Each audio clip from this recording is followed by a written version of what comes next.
All right, we are here. Getting started a little bit early today. For those of you who are tuning in just on the podcastoverse, I am Jonathan Sanderson. I live stream Tuesday, 6 to 9 p.m. Eastern Standard Time. I'm talking to the people in my YouTube chat and my Twitch chat. For example, AJ Wallace says, how's it going? It's going well, friend. Getting started a little early today just because I'm kind of sitting here waiting to start. So I thought, hey, what the heck?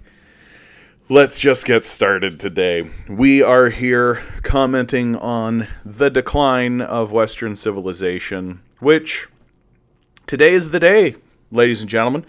Today is the day we are finally going to end this ridiculous charade. We're going to end this ridiculous election cycle.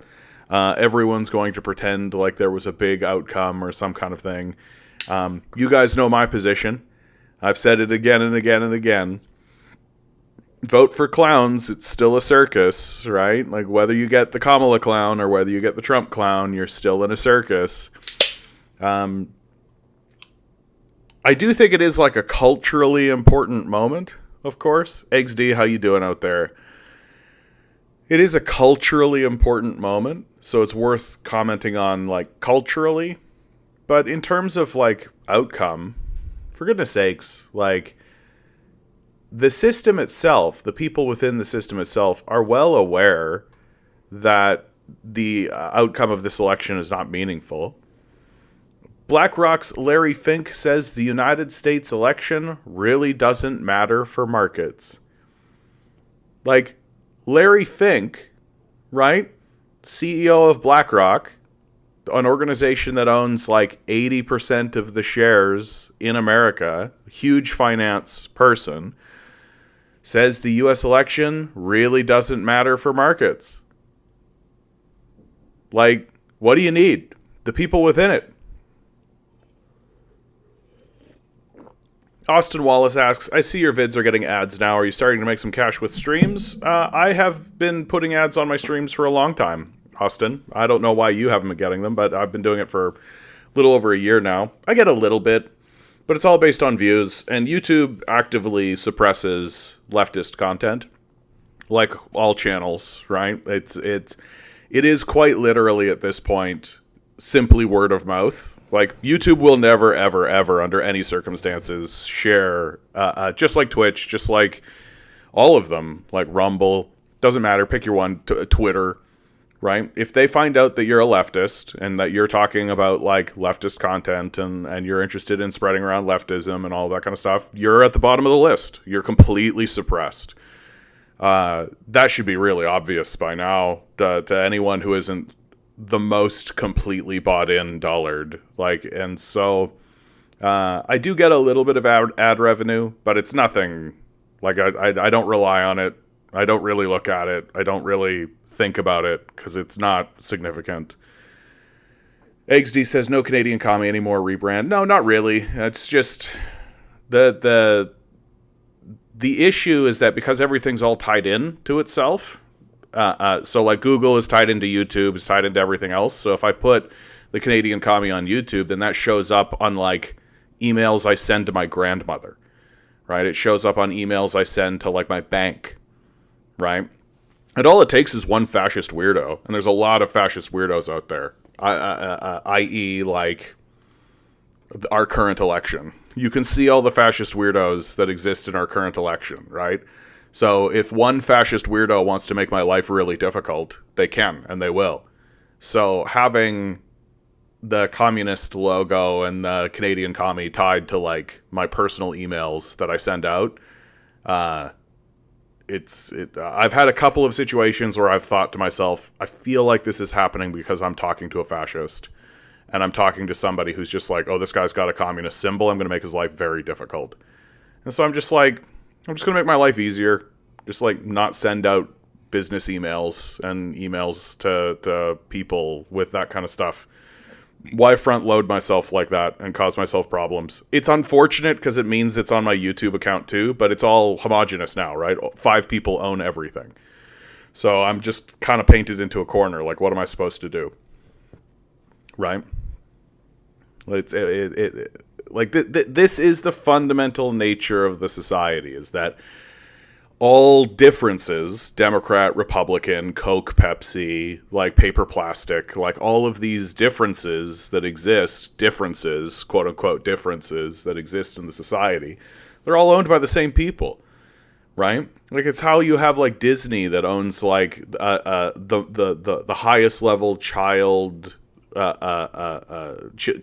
films and all this kind of stuff, while also producing like hardcore pornography, right? It's all owned by the same people. And you literally just cannot get away from it. It's just physically not possible anymore. 2-3 people own the whole society, and we're not even attempting to address it. We're not even attempting to talk about it. We're not even attempting. And the people who do attempt to talk about it, and the people who do attempt to bring it forward and do try to put it out into the national discussion, are heavily suppressed.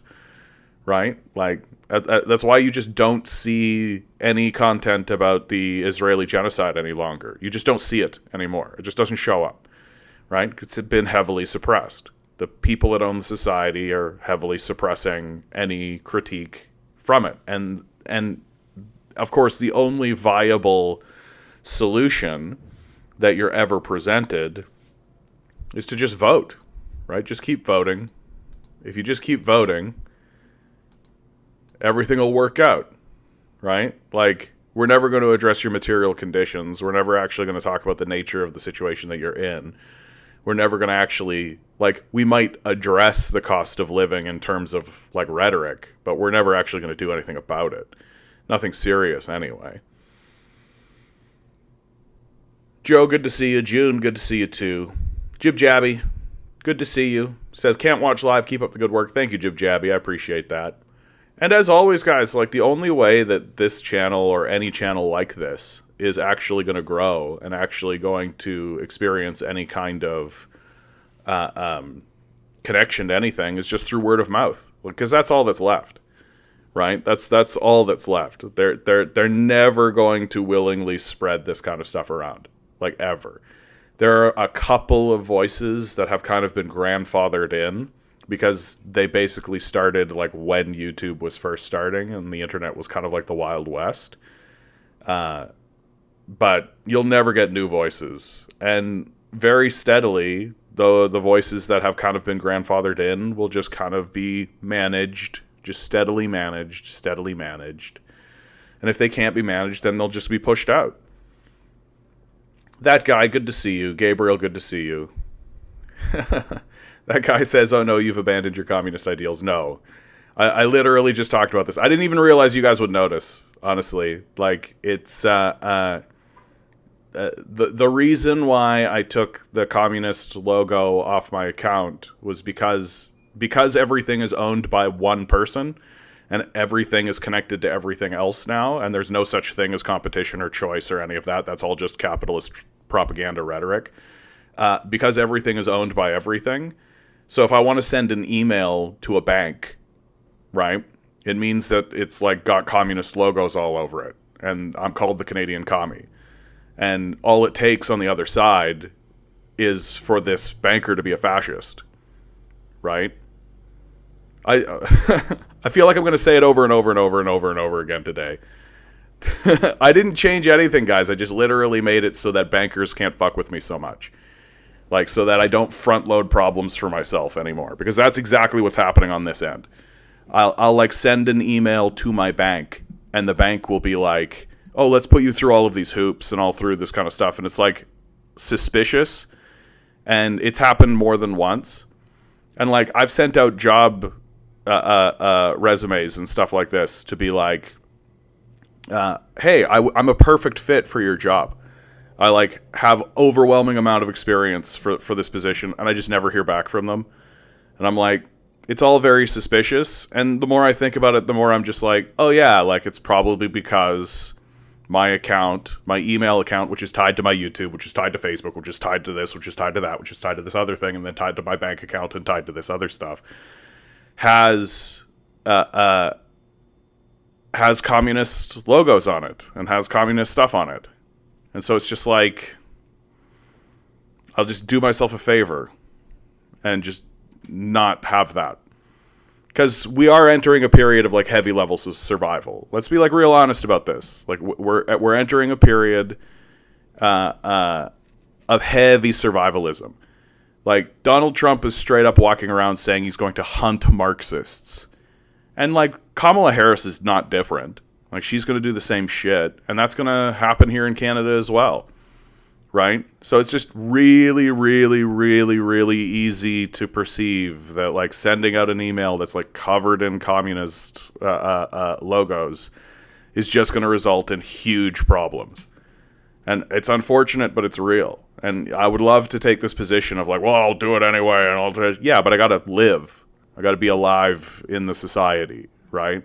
And so I'm not like stepping down from my communist position, and I'm not like rebranding, and I'm not doing any of that. I just would like to eat tomorrow, right? I'd like to have food on my table. I'd like to be able to take out a bank loan. I'd like to be able to rent a car, right? I'd like to be able to participate somehow in reality and life. And it's becoming very, very, very, very, very clear to me that if you present yourself as a communist in this society of fascists, this is a fascist society, then you're getting zero anywhere, like nowhere. So it's just, that's the hard truth of it.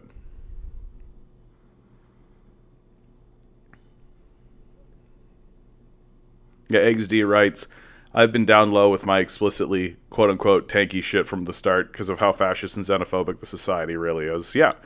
No, it's an incredibly fascist society. Just look at who's being voted in. Like, just look at the choices for who's going to be the leader of this place.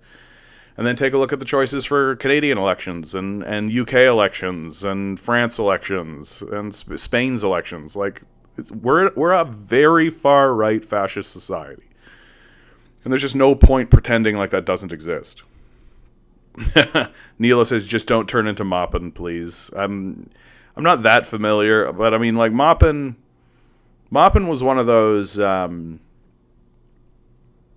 like, he was accommodating the right, you know? It's just not serious. New CIA drone pilot over on Twitch. Breaking news, American elections won by bourgeois party. Yeah. No shit.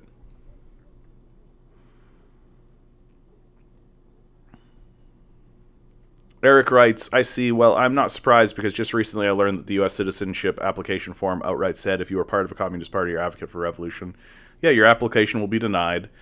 But there is zero things that says if you participated in a Nazi party. Yeah, I wonder why that is, right? Because Nazis are fine.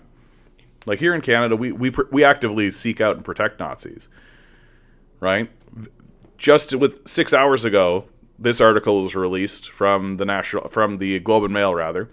List of 900 alleged Nazi war criminals won't be released by Ottawa. Ottawa has rejected calls to release a secret report containing the names of around 900 alleged war criminals who settled here after World War II.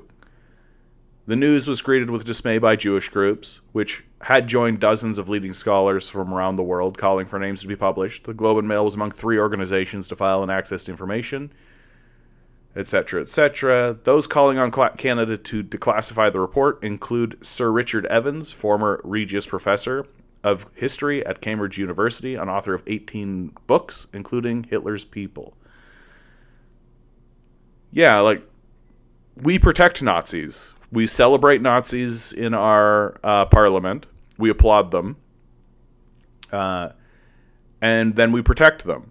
We do everything we can to erect monuments to them, treating them like they are victims of communism. Like the Victims of Communism memorial that was going to be erected, if it hadn't been for the hard work of Jewish groups constantly pointing out that the majority of the names on that monument were Nazis and Nazi sympathizers, if it wasn't for them, we would have just built that thing and we'd have a monument just loaded with Nazi names, being like, oh yeah, the communists, they're the bad guys for real. Yeah, let's never ever under any circumstances actually talk about the Nazis. And if we do talk about the Nazis, it's like, yes, of course the Nazis are bad. 28 minutes of like discussing why communism is bad. But of course the Nazis are bad too.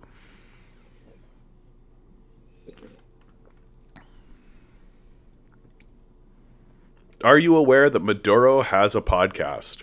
I've seen some of Maduro's stuff recently. He recently said that China's system is a socialist system that we should all be upholding and defending, right? Shenzhen looks better every day, says Dave. Too bad I can't afford to get out of this shithole. No, it's interesting to see how this fascist society is discussing what's going on in China. There's actually like a pretty robust debate going on. I've got 2 articles here. How China has throttled its private sector, and then also China is reshaping, not choking at private business. So on the one hand, there's this idea that China is purposefully choking out private business, but it's all based on just new startups, right? That, we don't have new businesses starting up, therefore private business is being throttled in China. When, like, this is what annoys me about the short-sightedness of capitalists. Like, you don't need to build more buildings if you built the buildings. You know what I mean? Like, China had a huge development in its real estate sector, right? They built a lot of buildings. But the thing is that they built the buildings. Like, they built them. There they are. You can see them, right? They don't need to build more buildings. And they know they don't need to build more buildings. They've, in fact, overbuilt buildings. They have so many buildings, they don't need to build more buildings. And so they're not. And so in the capitalist mode of thinking, the capitalist mindset, which is infinite growth forever into eternity, this is a crisis and this is a disaster. Oh, good, the sector is in free fall. Oh my God! And literally it's just China being like, okay, we succeeded in that. We can now move our resources elsewhere and do other things. Right? Yep, we built the buildings. Now we can build other things, and we can do other stuff. We can invest in other stuff, do research and development, take over tech sectors, build industry, right? But our dim-witted, short-sighted capitalists, which are like the vast majority of the ownership class, just are actually incapable of seeing things this way. That their perspective is, but I took $1 and I gave it to you, and now you owe me $1 million for nothing. Like, that's basically the capitalist position. Eric writes, but the communists were worse. Meanwhile, they advocate for the Palestinian genocide. Shameless plug, I just made a video Sunday detailing Israel and Palestinian history, and how liberal Zionists are historical revisionists to downplay Israel's atrocities while highlighting Palestinian crimes. Yeah, everybody check out Eric's video, man. I'm down for that. I got to get back into the habit of making videos again. The graveyard walk around videos, for example. Hey, Bread Bunny, how you doing? I did want to pause for a moment because I feel like there's a tendency to talk about the same 3 stories over and over and over again, right? The same 3 stories, and then just during the decline of Western civilization. It pays to like highlight a story that really shows you what capitalist innovation actually is, right? This is from CBS News. Dentists are pulling healthy and treatable teeth to profit from implants, experts warn. Becky Carroll was missing a few teeth, and others were stained or crooked. Ashamed, she smiled with lips pressed closed. Her dentist offered to fix most of her teeth with root canals and crowns, Carroll said, but she was wary of traveling a long road of dental work. Then Carol saw a TV commercial for another path, Clear Choice Dental Implant Centers.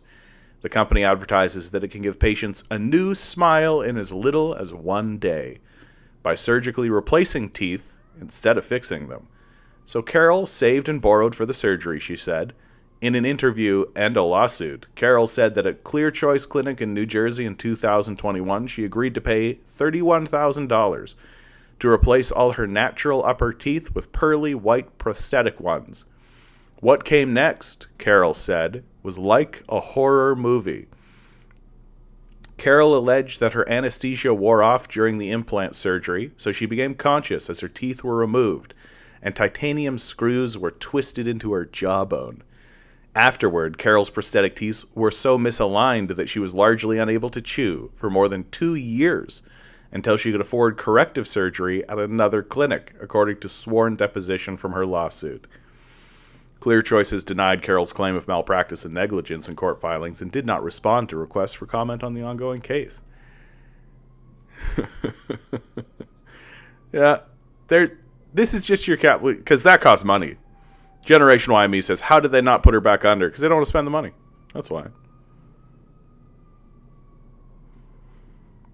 New CIA drone pilot writes, there was an article in the FT, the Financial Times, recently lamenting the decline of the number of Chinese billionaires. Yeah, of course.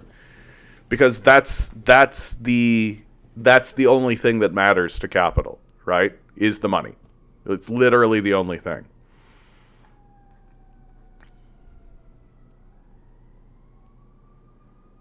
Yep. Amid this booming industry, some implant experts worry that many dentists are losing sight of dentistry's fundamental goal of preserving natural teeth and have become too willing to remove teeth to make room for expensive implants, according to a months-long investigation by KFF Health News and CBS News. In interviews, 10 experts said they had each given second opinions to multiple patients who had been recommended for mouths full of implants that the experts ultimately determined were not necessary. Separately, lawsuits filed across the country have alleged that implant patients like Carol have experienced painful complications that have required corrective surgery, while other lawsuits alleged dentists at some implant clinics have persuaded, pressured, or forced patients to remove teeth unnecessarily. This is your capitalist innovation right here, guys. Like, this is it. This is what capitalist innovation looks like. We're gonna exchange your teeth for money. That's what we're gonna do. It's straight up like tooth fairy shit. We're gonna pull out your tooth, we're gonna put it under your pillow, and then it'll turn into a shiny dollar that the dentist keeps. Bread Bunny writes, well, that just made my traumatic fear of the medical system so much worse. Yeah, hello, Radio Halifax, good to see you.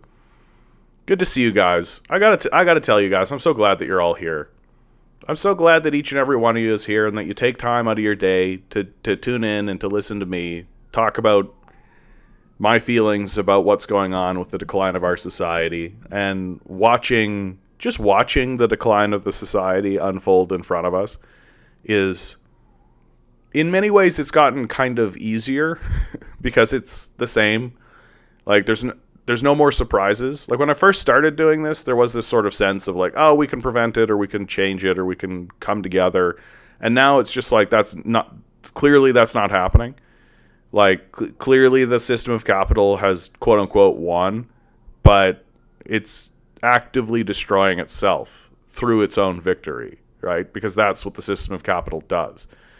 That it seeks to colonize, and so it's colonizing geographically, but it also attempts to colonize you, its citizens, and ultimately it ends up colonizing itself. And through that action, ends up destroying itself, and that's what we're witnessing. And we're all just dealing with the consequences of that. And so I'm so glad that you guys are here.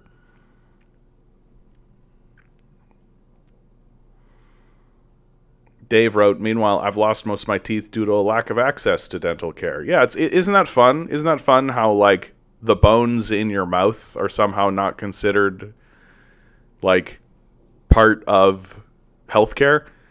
Right? Your eyes and your teeth and your mental health are just not considered health in our societies. It's very strange. Andrew over on Twitch says hello. Haven't seen you in a long time. Good to see you, bud. Glad that you're here. Glad that you're here. Teeth aren't bones. What? Teeth are bones. Aren't teeth bones? Teeth are for sure bones. They're just the bones outside your face or outside your body.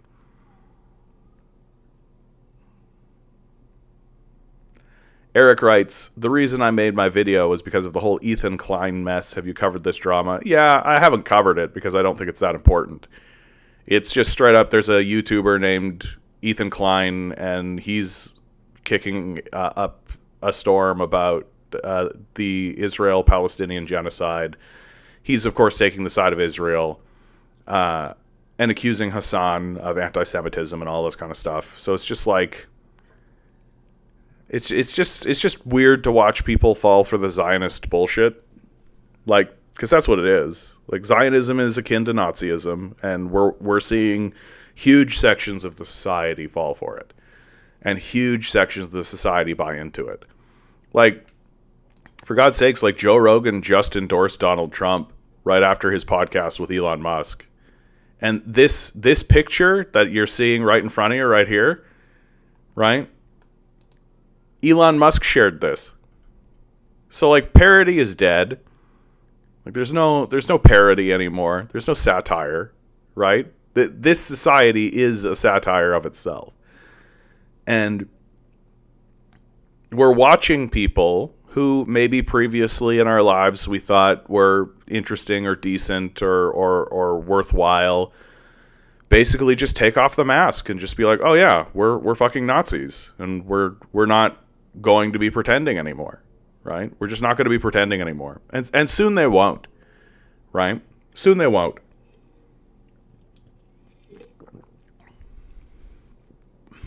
Generation YME says, God, AI art is so terrible sometimes. Sometimes.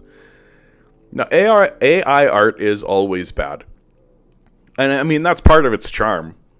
Like, once you just accept how bad it is, and that it's always going to be bad, and it's always going to look stupid, and it's always going to have this kind of claymation look about it, right? Like, AI art always has... It only passes the muster through a glance. Like, if all you're doing is just going glance, like just glance, and you look at it and you go, huh, and then you move on with your life, then AI art can sort of pass the bill. But if you actually look at it and spend any amount of time looking at it, there's always weird shit in it. Always. Because it doesn't have an editor, right? It's not a person. Like, it's just a stupid robot that doesn't really know what it's doing. Monsieur, good to see you. Andrew says, you have 20-degree heat? Nope, that's Celsius. It's 20 degrees right now, November 5th. In Canada. It's 20 degrees here in Toronto. That should be a big, gigantic red alarm. Like, big, flashing red alarm. Hey, did you know climate change is real? Right? Did you know climate changes happen?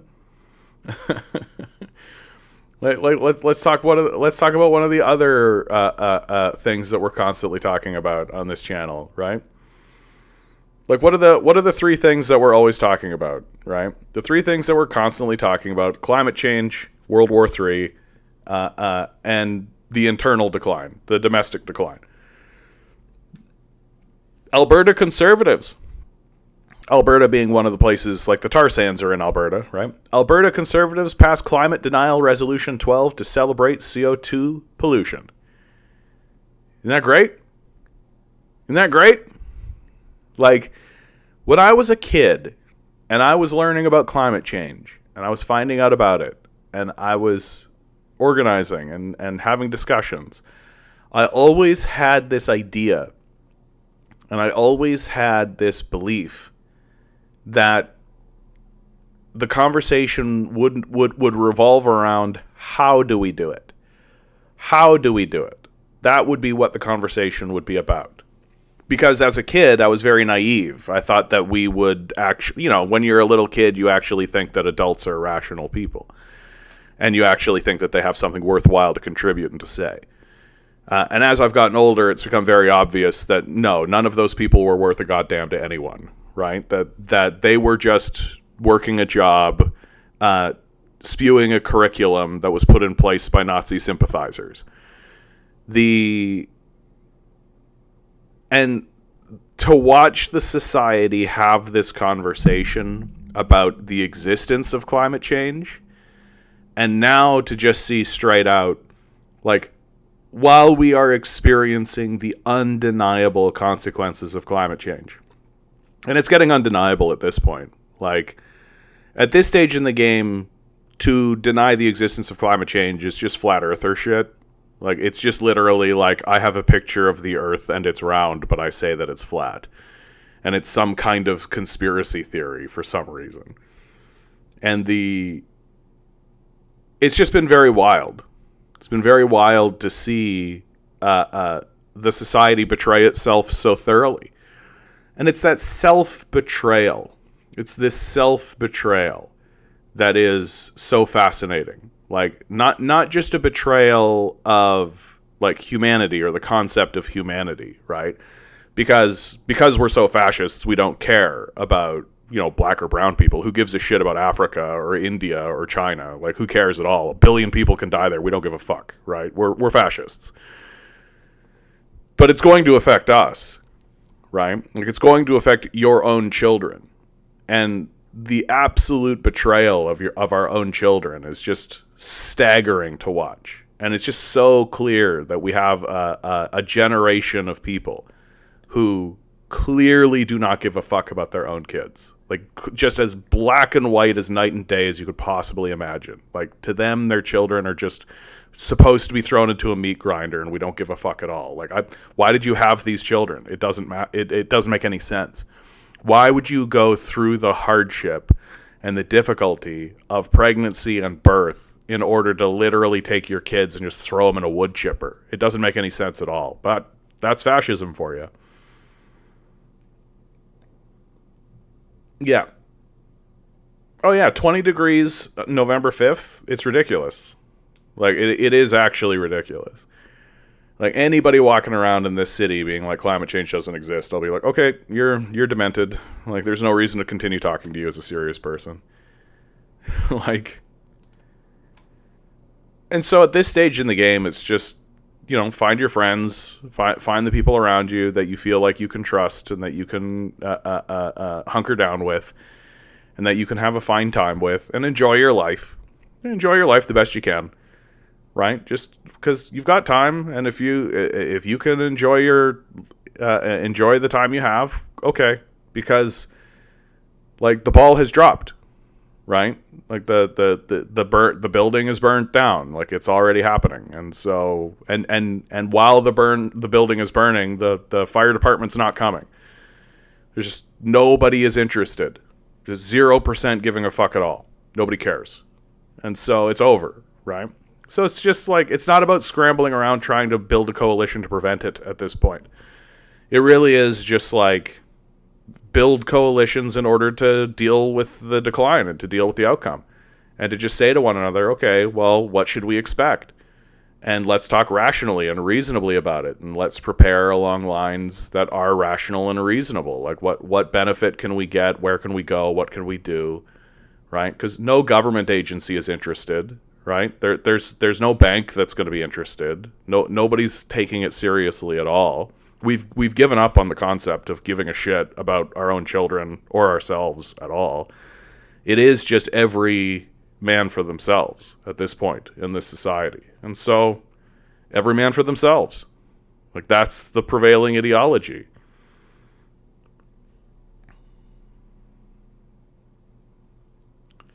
Joe writes, but climate change alarmism is overblown, some say. Are they right? No. No.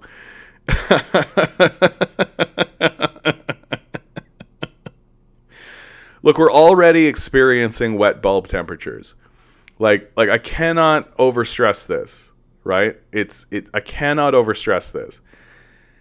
If you are experiencing wet bulb temperatures, like, your society, you're literally walking around outside and then you die just because you're outside. Like, how much more alarmist do you need to be? And, like, the temperature's only going to go up. Like, it has to, because that's logic. That's how it works, right? The building's on fire. You expect the fire to suddenly go, oh, we're just going to stop here. No. Fire spreads. Like, it's not going to be good.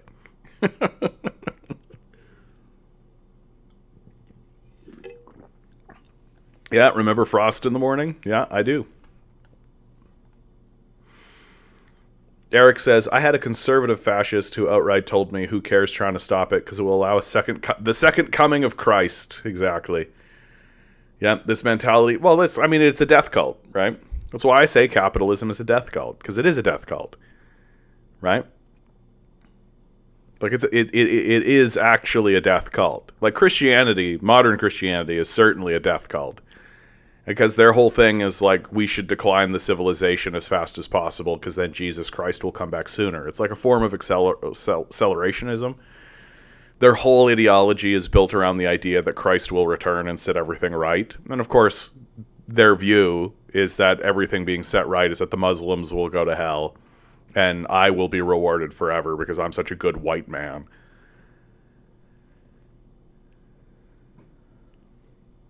Yeah, stock up on food. Nothing is guaranteed.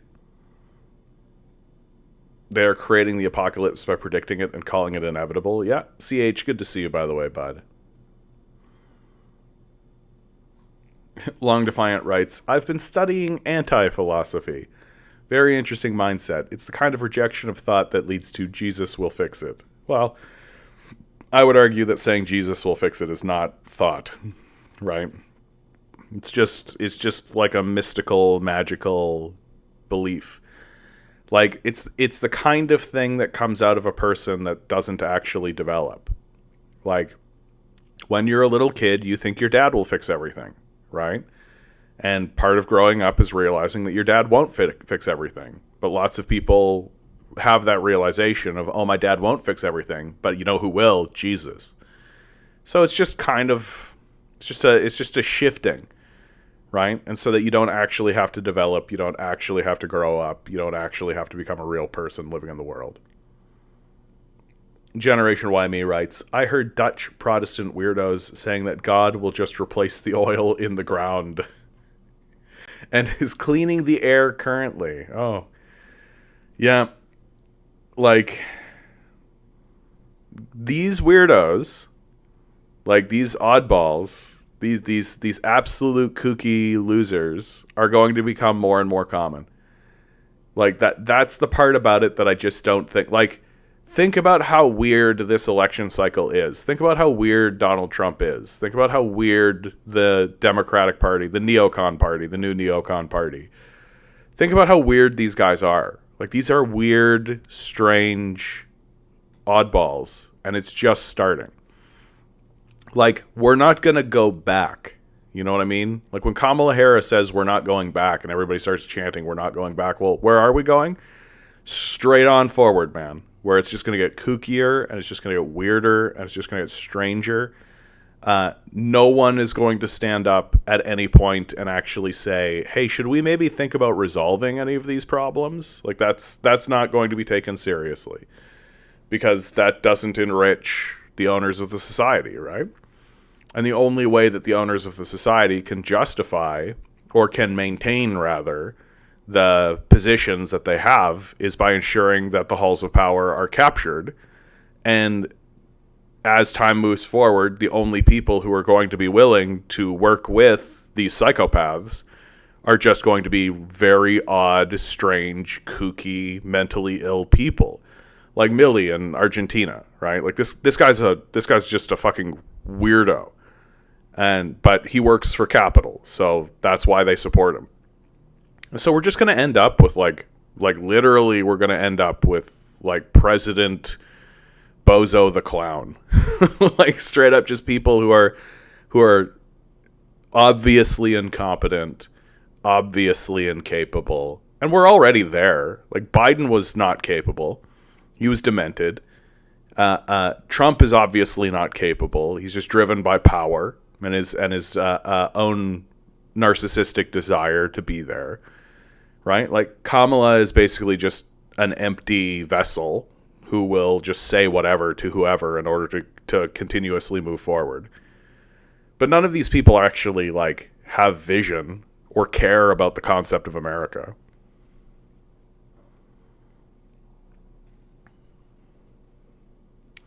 Eric continues, I met a few conservatives' mind when I told them that Alan Siegel book To Power of Heaven outright stated that northern Judea, which include... I don't think I understand anything you're saying there, dude. Sorry, bud. Like, I just don't think we should be using the Bible to set public policy.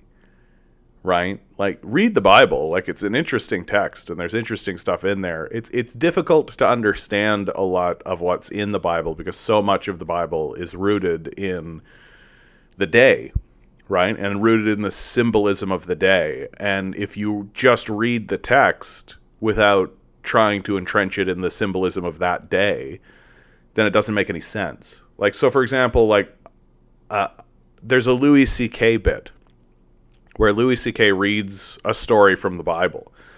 And of course it's very humorous because you have no idea what anything means. Like, and the story basically goes that there's a fig tree, wasn't producing figs, and so Christ cursed it, and then the fig tree died. And the way he read it, of course, was like much funnier and more intense than I just laid out, but that's the nuts and bolts of the story.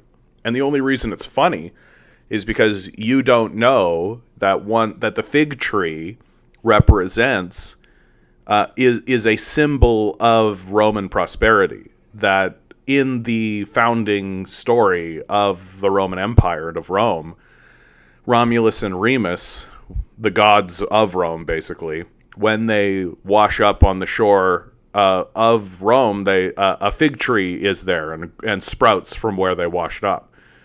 And so the fig tree represents Roman prosperity. And so this story of Christ actually represents the decline of the Roman Empire, that Christianity will ascend and that the Roman Empire will descend. That's the point of that story. But if you don't know any of that, and if you don't care to know any of that, then it's just odd, right? Monsieur says, we live in biblical times. I was told Orthodox Christianity and Islam is under attack by Western liberal hegemony. I was told I must confess it's stuck in my mind. Like, to me, the biggest threat to Christianity is the Christians. Like, nobody actually reads the book or cares to know anything about it. And the Christians despise their Christ. Eric writes, I'm shocked that Joe Rogan endorsed Donald Trump.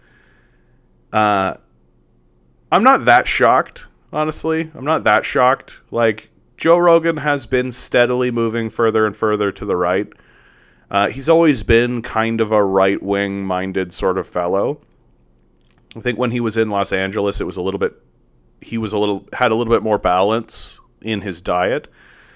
But when he moved to Texas, it was like kind of an inevitability. Like, the guy is just surrounded by right-wing ideals. He doesn't actually talk to left-wing people. Like, he is in this like steadily further and further right-wing bubble. And now he's just, to my view, he's just buddying up to Musk, right? Like, why wouldn't he want a billionaire buddy, right? He's got a billionaire friend that shows up on his podcast and he has conversations with this billionaire guy. Right? Why wouldn't you want to make friends and be in the circle with these billionaires and with these people, right? And it's not really new for Rogan, right? Like, he's in this, like, when the intellectual dark web was showing up, right? And that was like Sam Harris and Jordan Peterson and Brett Weinstein, all these guys. Well, Joe Rogan was there with them, right? And so he's always been like, he's never been even a centrist. Like, anytime there's any kind of social movement on the right, he's part of it. And as he's going along more and more, I think people are beginning to see more and more that he's a complete hypocrite and a fraud, like the rest of them, right? Like, no more, like, that is the place that you need to look to see as clear as day how fraudulent Joe Rogan is and how much of a hypocrite Joe Rogan is on his trans rants, right? On his trans fixation. That he constantly brings it up over and over and over and over again. Literally every conversation he has with anybody, whether they're a tennis player, a wrestler, a fighter, a rock climber, right? He'll bring the trans issue up and he'll say his talking points in order to establish his bigotry and to reestablish his bigotry against trans people. And while simultaneously saying good speech beats bad speech, okay, cool, good speech beats bad speech, then you should have a conversation with a trans right activist or someone from the American Medical Association about it, right? Why doesn't he? Great question. Yeah, great question. Why doesn't he reach out to somebody who's actually going to say, hey, you're wrong about these issues, and moreover, these issues aren't that important? Like, it's sort of weird that you have this fixation, right? CH writes, isn't Joe more famous for bringing up DMT? He had that phase. He stops doing it now.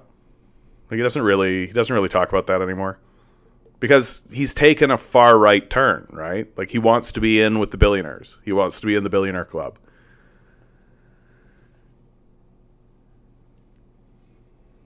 The Musk interview was quite sane. I listened to maybe 30 seconds of it and then stopped because Elon Musk is so obviously a dimwit. It hurts me. It causes me physical pain that people actually talk to this guy as if he has something smart to say.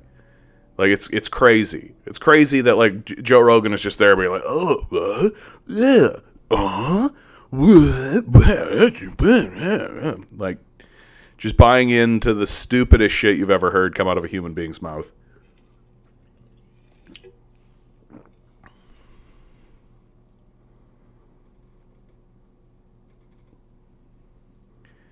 And I mean, of course, Joe Rogan is not going to talk about the trans issue with Elon Musk, because with Elon Musk, that's like way too close to the bone.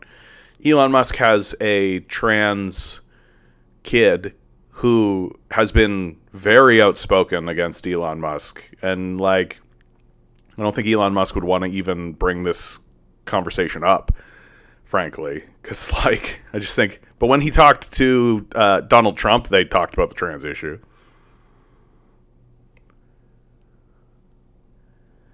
Generation Y Me says they often complain that no one on the left will come on the show, implying that they invite them in good faith. I mean, I just don't think that this is genuine, right? Like, yes, I'm sure they say it. Like, I'm sure they say, like, yeah, we invite left-wing people to come on our show, and they just don't. Do you? Do you? Do you send out emails? Like, do you actually get connected to these people? Or do you just say that you do it? You know what I mean? Like, for God's sakes, Rogan keeps having a CIA agent on his show. Like, I just don't know why we're constantly letting Rogan off the hook for some reason. That for some reason Rogan can't possibly be part of the operation. He can't possibly be part. He can't possibly be managed. He can't possibly be getting brought in. It's just absolutely off the table that Joe Rogan does not have a CIA handler. Like, why? I don't get that at all. Like, I think that it probably started the way that it is claimed to have been started, that he just hit record on a conversation and it just blew up and all that kind of stuff. But at this point, the dude has CIA agents on his show. He literally had a conversation with a former president who is currently running, who he endorsed. Like, come on.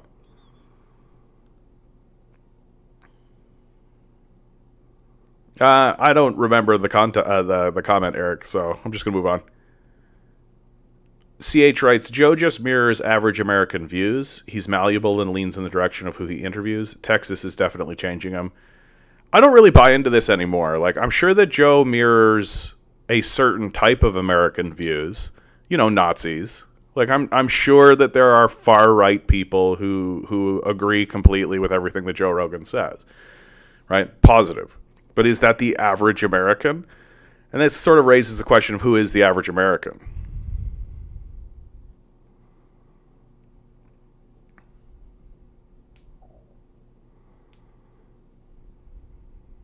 Andrew writes, we just want to remain ourselves to preserve our values and traditions, and that's all. How much the West doesn't like that. I don't really, Andrew, sorry, I don't really know who we is in there, so we just want to remain ourselves. Who's we? Because, like, the West doesn't really have values or traditions, right? Like lots of people on the far right talk about American values and American traditions. America has no values. America has no traditions. Like, I don't really know what you're talking about or what these people are talking about. Like, what traditions? What values are you talking about? Because near as I can see, America has neither of those things. It's too young to have traditions. Like, what traditions does America have? And values, like, outside of make as much money as possible for yourself and abandon everybody else around you. Like, what values does America have? I just don't know. I just don't even really know what this means. You know what I mean? Like, it's just something that is said, and we're all supposed to just acknowledge it and be like, yes, America with its values and traditions. What are you even talking about? What values? What traditions? Joe writes, John, what's your opinion of Twitter now that Musk owns it? Is it more free now? I mean, free is a weird word, right? Free is a very strange word because, like, I'm sure the Southern slavers thought that they were more free before the Civil War, right? I'm sure that they view themselves as less free now. So freedom is a very weird and odd word. Like, you're free to be more racist, right? You're free to be a bigot on Twitter now. You're free to organize all kinds of anti-trans and anti-minority and anti-women organizations and perspectives and put them out into the world as much as you want on Twitter now. So I guess it's more free, right? I guess that's more free.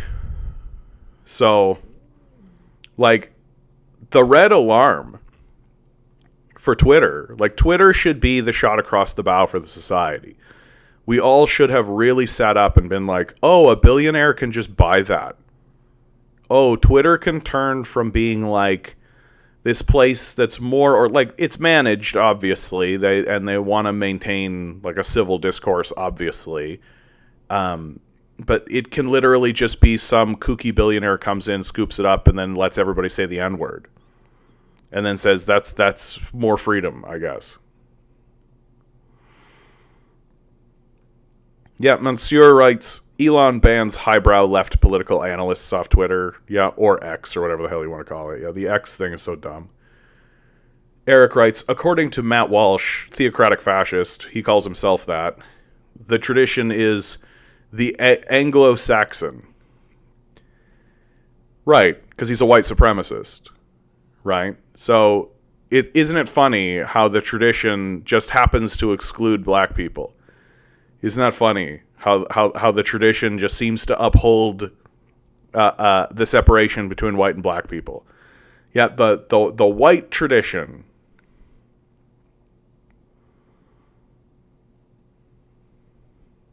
CH writes, freedom is bad. That's all you need to know. If the word freedom is your only excuse for what you do, you're doing something bad. Well, I mean, it has been pointed out, and not on just fringe shows like mine, but like on more serious media than mine, that like, if your perspective is that you want to be able to do stuff without consequences, which is essentially the libertarian worldview, then you're a child, right? Like, yeah, of course, if you do stuff, there's going to be consequences, right? Like, that's called being alive. June writes, please invade and liberate my country, USA. Comrade Dao Xiaoping, my country is totalitarian dictatorship with no freedom. I can show biggest limestone deposits in the land. Baldy McNosehair, good to see you, my man. I'm doing well today, I have to tell you. I have to tell you guys, like, I feel like the universe is conspiring in my favor. That things are leaning in a direction, and that stuff that I looked back on my life as negatives, projects that didn't work out, you know, things that didn't necessarily go where I wanted them to go. I see now that they're actually manifesting in a positive way, and that without that failure, I wouldn't see this success. And so I feel like that's what's happening in my life. That maybe, who knows, that'll change, but I feel like in 6 months or a year from now, I'm going to be feeling a lot better about my position. A lot better about my position. So thank you for asking. question, who do you think is going this election? I haven't been paying attention to the polls. Who do I actually think is going to actually win? I mean, let's start with the obvious thing. I don't think it matters. Like, I don't think it actually matters who wins. That it's only interesting from a cultural position, right? From a position of power, from a position of policy, from a position of where the society is actually going to go in terms of its laws and its actions, I think it's irrelevant whether it's Kamala or Trump, because they are the same in terms of policy and in terms of outcome for the society. Culturally, though, right? Culturally, there is a very clear divide between the sort of what you would call the quote-unquote woke crowd, although the woke crowd now has nothing to do with being woke at all, because being woke used to mean stay aware of American imperialism, right? Be aware of American imperialism and its propaganda. That stay woke, right? That meant that you were woke. Now being woke means dyeing your hair blue, right? That's what being woke means now. And being woke means being woke means being bisexual now. That means you're woke, right? That's what the right wing calls woke anyway. Well, the right wing doesn't really know what wokeism even is, but so there's a very clear cultural battle going on, what we call the culture war, between the traditional enemies of white supremacy and the white supremacists themselves, right? That's the Republican Party versus the Democratic Party. And because the Democratic Party has taken up this veneer and this appearance of working in favor of minority groups and working in favor of gay rights and LGBTQ and all that kind of stuff, because they've taken on that rhetoric, they've garnered a lot of support from those groups who actually believe the Democrats are interested in protecting them when there's just absolutely no evidence for that. Yeah, Generation Y me. It's okay for trans people to be in public equals woke. Yeah, exactly. Acknowledging the existence of reality is wokeism now. Yeah. I don't really care to hazard a guess, honestly, because the polls are so close. Like we are looking at like it is coming down to like 6 battlegrounds. What is it? Pennsylvania, Michigan, Wisconsin, Virginia. Is Florida in there? Florida's always usually in there. But in most of these states, it's like pretty close. Like historically, like vote by vote, you go back like 6 elections. These battleground states are historically very close, right? Like literally 49-51 split.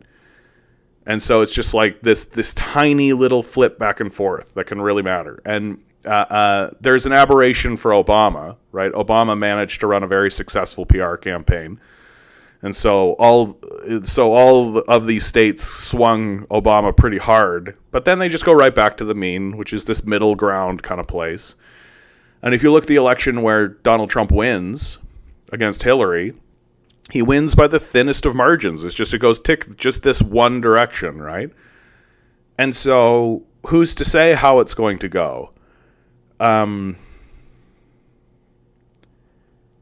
not going to lie, and I'll probably take a little bit of heat for saying this, but this is how I feel.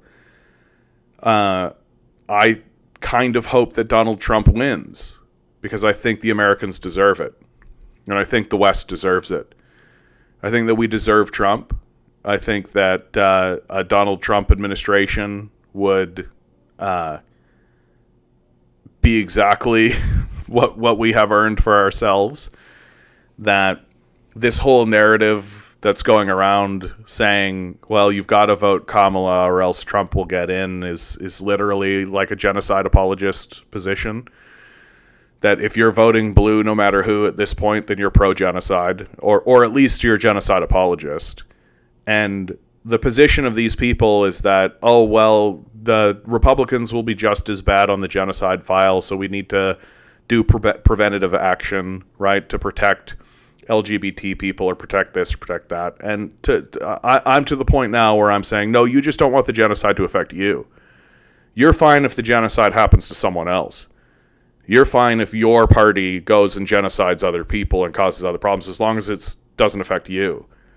And so I'm more or less of the opinion that you should probably get a taste of that, right? You should probably get a taste of that if you're going to be pounding the pulpit on how genocide is fine.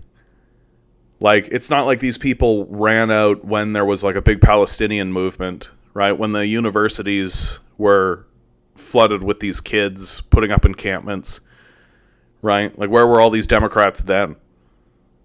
Right? They don't give a shit. They're neocons now, right? That's why Dick Cheney gives endorsements to Kamala Harris. That's why you're getting like Nick Fuentes giving endorsements to Kamala Harris. It's why you're getting white supremacists and Nazis and former KKK members and like giving endorsements to Kamala Harris, because they look at Kamala Harris and they say, yeah, she's going to do everything we want. She's going to support us 100%. And so, because there is no difference between Kamala and Trump in terms of policy, not really, because there is this like parity. The United States military and police forces will act exactly the same underneath both. The literally the leaders of finance have said that the outcome of the election is irrelevant. And so it all comes down to the feelings of the pro-genocide crowd, right? Those are the people who are most heavily invested in the election, right? Because to be involved in the election means to say, okay, genocide, but. And so you immediately have to be a genocide apologist in order to vote Democrat or Republican, right? It's the only position that you can take. You have to either be pro-genocide or at least hand wave the genocide away. And under those circumstances, I want to see the figure that everybody hates get in. Because fuck these people, right? Fuck these people. Fuck these genocide apologists. Fuck the genocide supporters. Fuck the whole thing, right? Like, get completely fucked. And like, and I know that that's like a really brutal position to take, but it is how I feel. Like, do I wish that there was an alternative option, that there was this like shining person who was like, I'm against the genocide and I'm for the working class and all this kind of stuff? Sure. Of course. But we're watching the society eat itself, right? We're watching the society eat itself. And I think that a Kamala win allows huge sections of the society, like, for God's sakes, like, Kamala Harris was on Saturday Night Live, right? And it just allows huge sections of the society to pretend as though they've won, to pretend as though they are victors, and to pretend as though everything is fine now. And then suddenly Saturday Night Live will just go back to being like banal, dumb bullshit skits where people are wearing lobster outfits and shit like this. And suddenly Saturday Night Live becomes completely apolitical once a Democrat is in office, right? Where's the skit of Obama destroying Libya on Saturday Night Live? Oh, I guess that doesn't happen. Got it. So I think that Americans deserve Trump. I don't like pray for it. I'm not sitting here being like, boy, I hope Trump wins. Oh my God. But if he does win, I'm going to be like, yeah, I think that's the best outcome. Because a Kamala win means that they can continue bullshitting and they can continue lying. And we all know that they're going to keep bullshitting. What they're going to do if Trump wins is they're going to scapegoat leftists, right? And then they're going to move further to the right. Because they're neocons and Nazis now, right? And Zionists. June writes, when Kamala was Attorney General of California, her law office denied a trans woman in prison access to gender-affirming care. Sure. Andrew writes, I meant that the global West sees human development in its own way. It imposes its opinion, its value system. We don't want to compete. We want to go our own way. We have different value systems, and that's normal.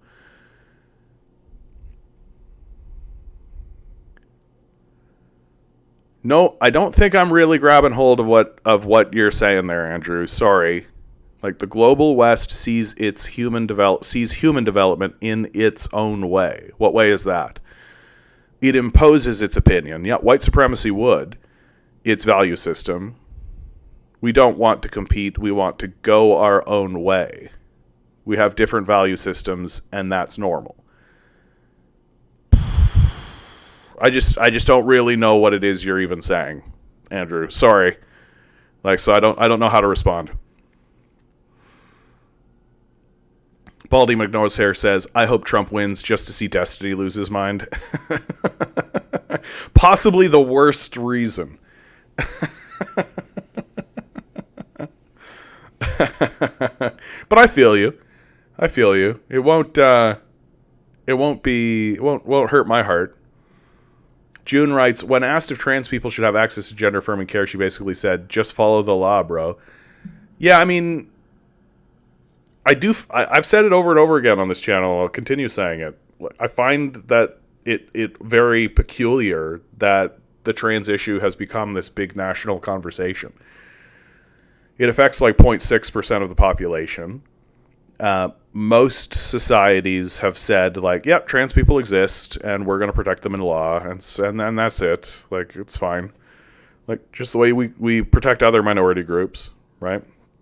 And we say we don't want to see anybody get taken advantage of because they're trans, right? So I just don't get why there are like movies being made about this, right? Why is there a big thing on the right where they're making these like lady ballers? Like, what is a woman? Like, this is what we're spending our time and resources on? Like, it affects just such a small portion of the society. And really isn't that big a deal. Like, that's the big thing that makes it so clear that these people are children. Right? So example, they'll bring up there was a Canadian situation where there was a trans woman who was like not like quote unquote competing in a swim meet against like 13-year-old girls, right? And the trans woman was like changing in the change room with these girls, and like all of this was going on, and the right wing is like losing its mind about it. And meanwhile, I'm sitting here being like, you guys are babies. Who cares about this at all? Like, the only way that you can be concerned about this is if you just assume trans people are rapists, right? Which is just a projection. Because the truth is that conservatives can only imagine that, well, I'm a man, and if I was pretending to be a woman, because they assume that they're pretending to be women, I would be doing it so that I could take advantage of women, because I'm a rapist. Like, that's the conservative worldview. And it's just every accusation is a confession, right?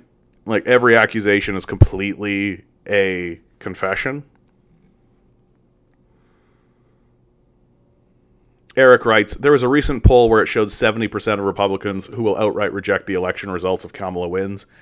Also, the GOP already have people in power to steal the elections for Trump. Yeah, I've seen a bit of that. And it just seems to me like, I don't know, guys, you know my position on what's going to happen to America, that it's just going to fall apart and break up. Like, the people who are at the highest levels of power no longer care about America. The concept of America doesn't matter to them at all. And so if the country starts tearing itself apart, they'll probably just do what they can to make as much money on that. Eric writes, I want Kamala to win.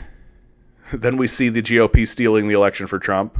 Yeah, it'll show how the U.S. elections are just a fraud, because we need more evidence. Conton, good to see you, my man. I hope you're doing well out there, my man. Generation Y Me writes, but people are disgusted by and hateful towards the super small minority. Yeah, that's enough for them. Well, I mean, Nazis are always looking for the weakest target, right? Because what they're trying to do is they're trying to train people. Like, if you can accept this injustice against trans people, then you can accept this injustice against gay people, then you can accept this injustice against women, right? Like, that's the point. That's the whole point of Nazism.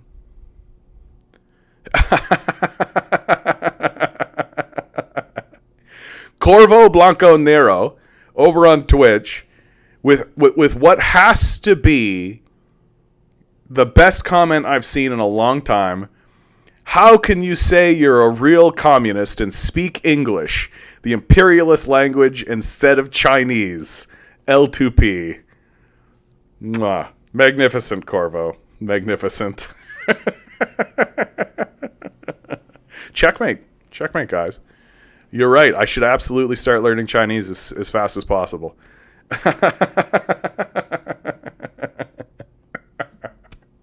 That's a delightful comment. Thank you, Corvo. Yeah, so true. He got us, man. Bazinga.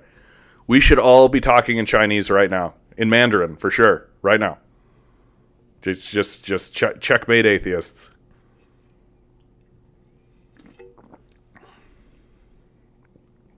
June writes, I wonder why transphobes are so concerned about trans children's genitals.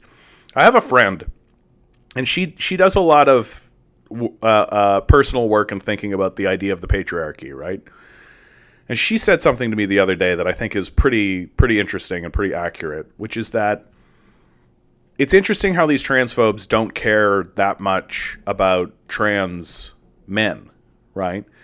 So if you were assigned as female at birth and then you transition to being a man, they don't really care about that, right? Matt Walsh isn't making a movie called What is a Man, right? He's making a movie called What is a Woman.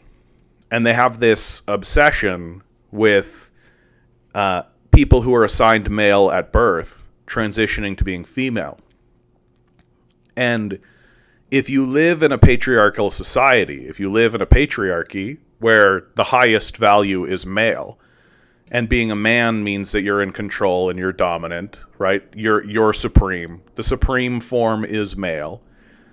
Well, then a trans woman is the biggest threat that exists to you, because you are fundamentally, in their worldview, a man that rejects your maleness in favor of femininity.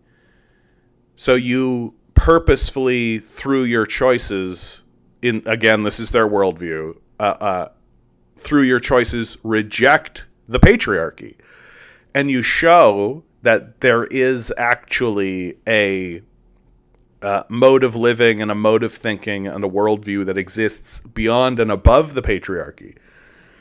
That what trans people are responding to is something that exists beyond the patriarchal structure. And that's the reason why they're so obsessed with it. And they can't stop thinking about it, and they can't stop bringing it up, and they can't stop talking about it. Because to them, that's a threat. That if people suddenly begin to accept the reality of trans people in their society, and especially trans women, if they begin to accept the idea of trans women in the society, well, then that society will think less of a patriarchy and think less of the idea of maintaining a patriarchy. Why maintain a patriarchy? It doesn't make sense. I mean, a patriarchy doesn't make sense in the first place. But here are these trans people, and they exist as a huge threat to the patriarchy. And so they have to be eliminated, right? We have to turn the society against them.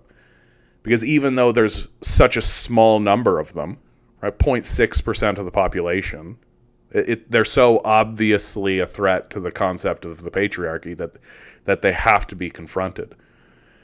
And of course, the white supremacist patriarchal mindset is so fragile, right? It's so fragile that it can't simply accommodate. It can't simply say, okay, well, that exists. Okay, moving on.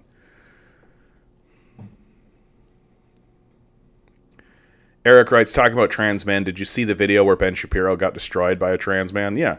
No, I mean, Ben Shapiro did this thing recently where he actually sat down and spoke to adults for once in his life. And he just looked like a clown the whole time.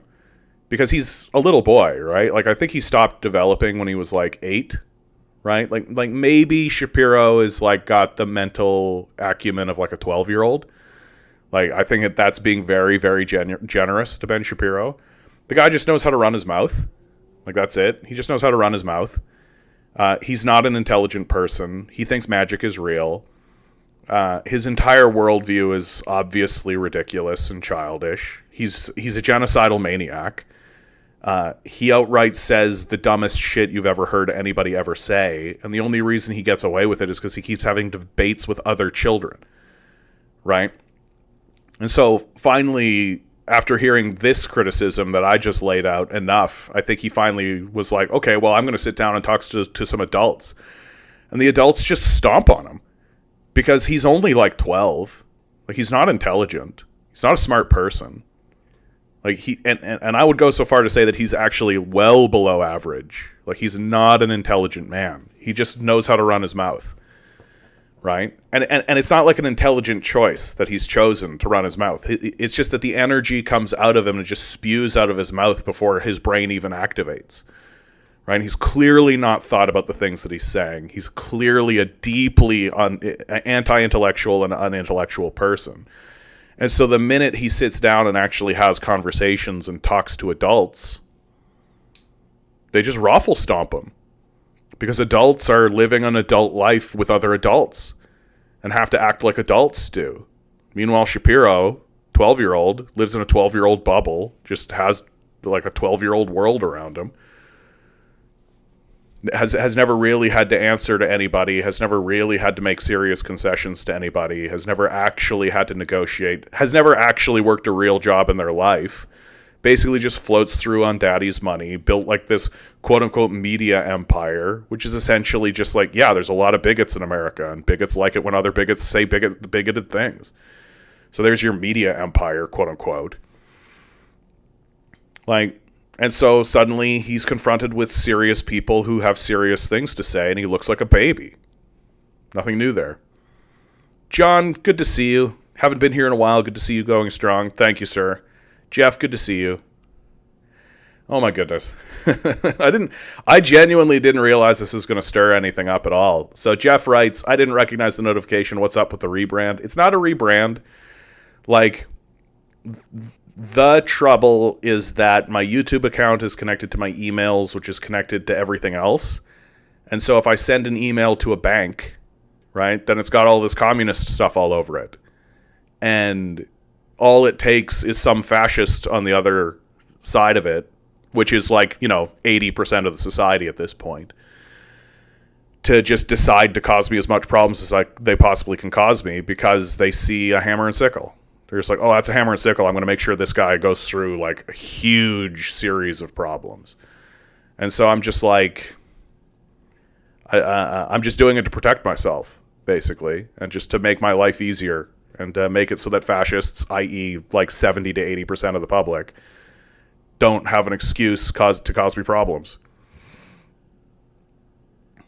Jeff writes, don't forget to hit the like, share, subscribe, everyone. Yeah, don't forget to hit the like, share, subscribe, guys.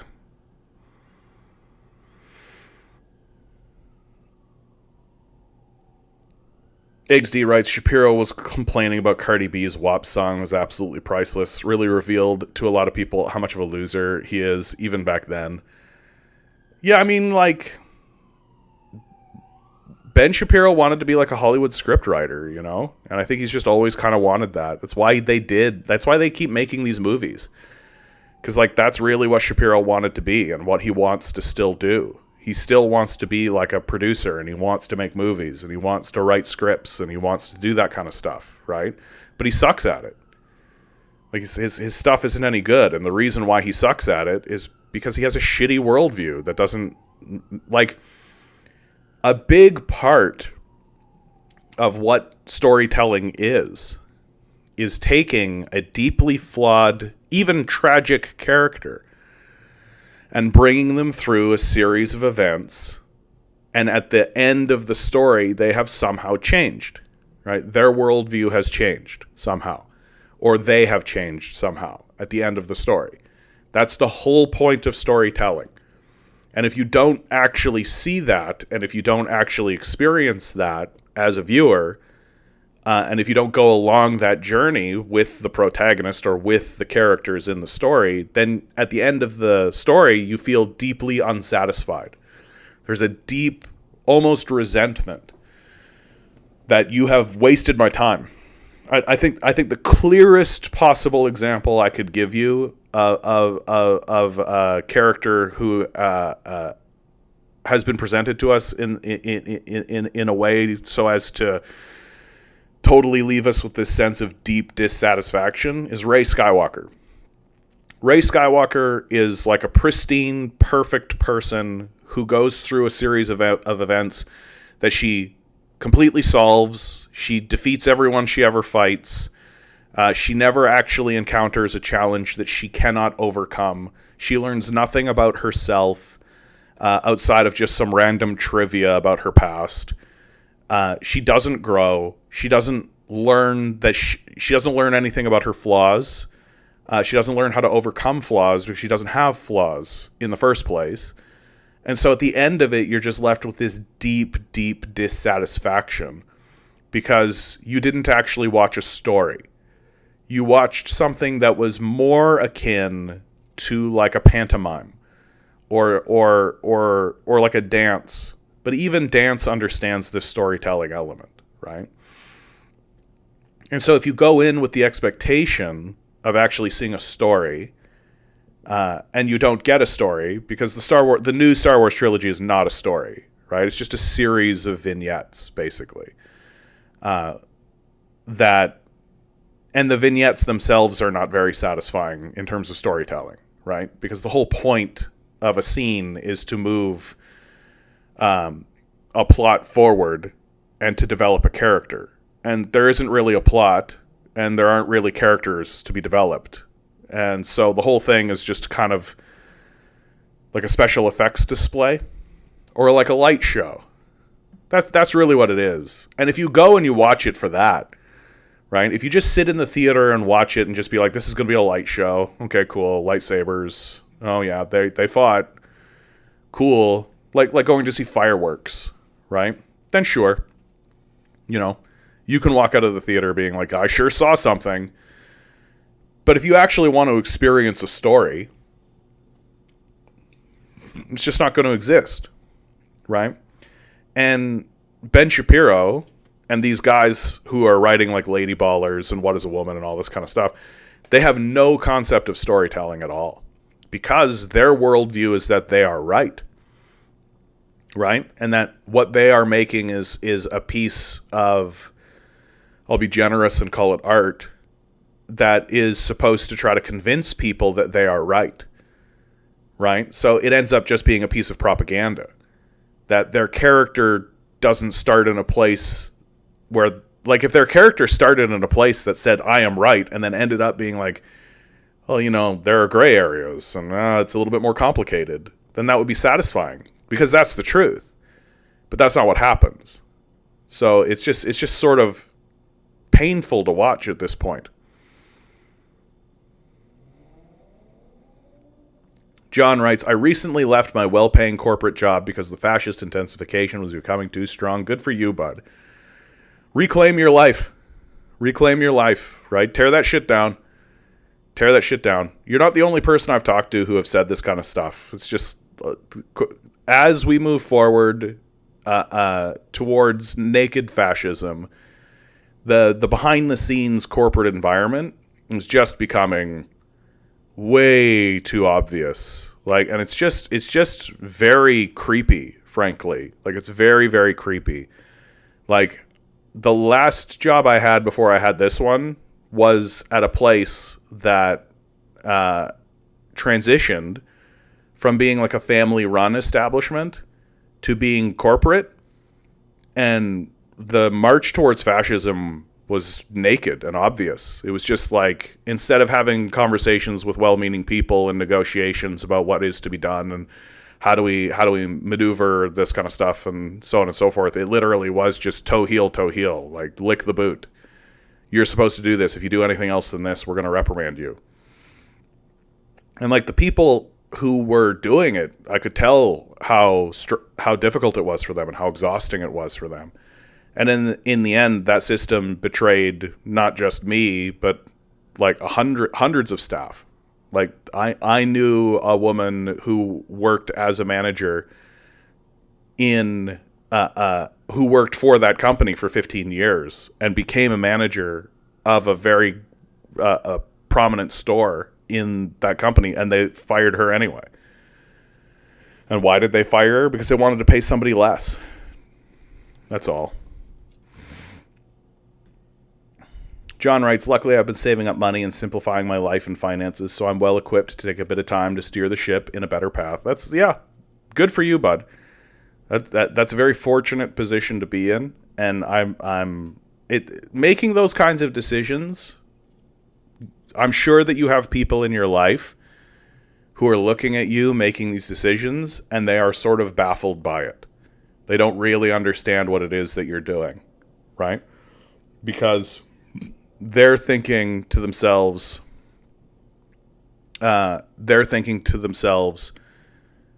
you're being successful, you're making money, what are you walking away from all of that? And like, you've got to make decisions for your soul and for your heart, right?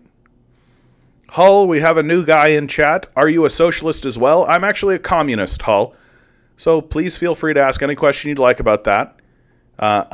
Please try to make them not the obvious CIA propaganda that we always get, right? But if you're kind and courteous, I'll be kind and courteous as well. Thanks for being here, bud. Eric writes, out of curiosity, how did the whole bee adventure go? Excellent. That's going forward. Honestly, dude, that's what gives me so much hope for my future, is knowing that I'm going to have hives placed and that I'm going to be building this apiary. And it looks like the people who are enabling that are all cylinders go. They really want to make it happen. All of the neighbors around that property are all cylinders go. It turns out that not only are they like tolerant of that idea, they're all of the neighbors are like, oh, we've been hoping somebody would do this. And so it's not that I'm going to be tolerated, it's that I'm going to be welcomed, right? So I'm going to be able to place those hives. And the first year is going to be just getting things set up. I don't expect to make any money. It's just going to be going through the procedures and making sure everything's set up, making sure I remember how to do it, making sure I any hurdles or any difficulties are in place so that if they happen, it doesn't happen with 100 hives, it happens with 5 hives. And then as we move forward, we can talk about expanding, right? Talk about building it up. So I think it's going very, very well. It could be in 5 years. That's what I'm doing full time, right? Like that. And that could be what happens. I don't want to 100% be like, that's what's going to happen, because I don't want to set myself up for disappointment. But it's very exciting, and I'm very excited by it.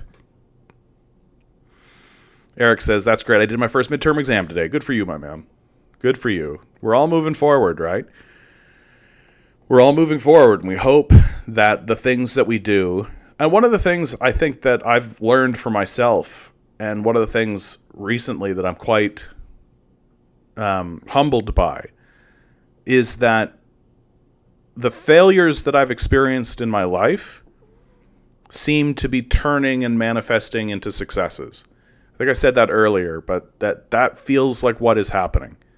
That in my past I have had failures, but now it feels like it's growing and it's coming up, and it's actually going to be like, oh yeah, because you did that failure, that means that you can do this other thing that will result in a success, hopefully. And that feels very nice. It feels nice to know that the things that I've done in the past that didn't work out were not just wasted, that they have opened up doors to other alternative opportunities. Jeff writes, if you need volunteers, I'm available and willing to learn. Probably not for the first year, but maybe later. Like, there's a difference between lifting 5 boxes and lifting 100 boxes, right? And it's the truth about beekeeping is that it's not like a 9 to 5 thing where you need to constantly be constantly there, constantly looking over the bees, constantly. The bees do most of the work. You're more of a manager, right? But there are specific timings. Like it's a lot of like stand around, do nothing, and then very intense moment, then stand around, do nothing. Like it's like that. There's this like yo-yoing of like do everything, do nothing. Do everything, do nothing. And there's just like no middle ground.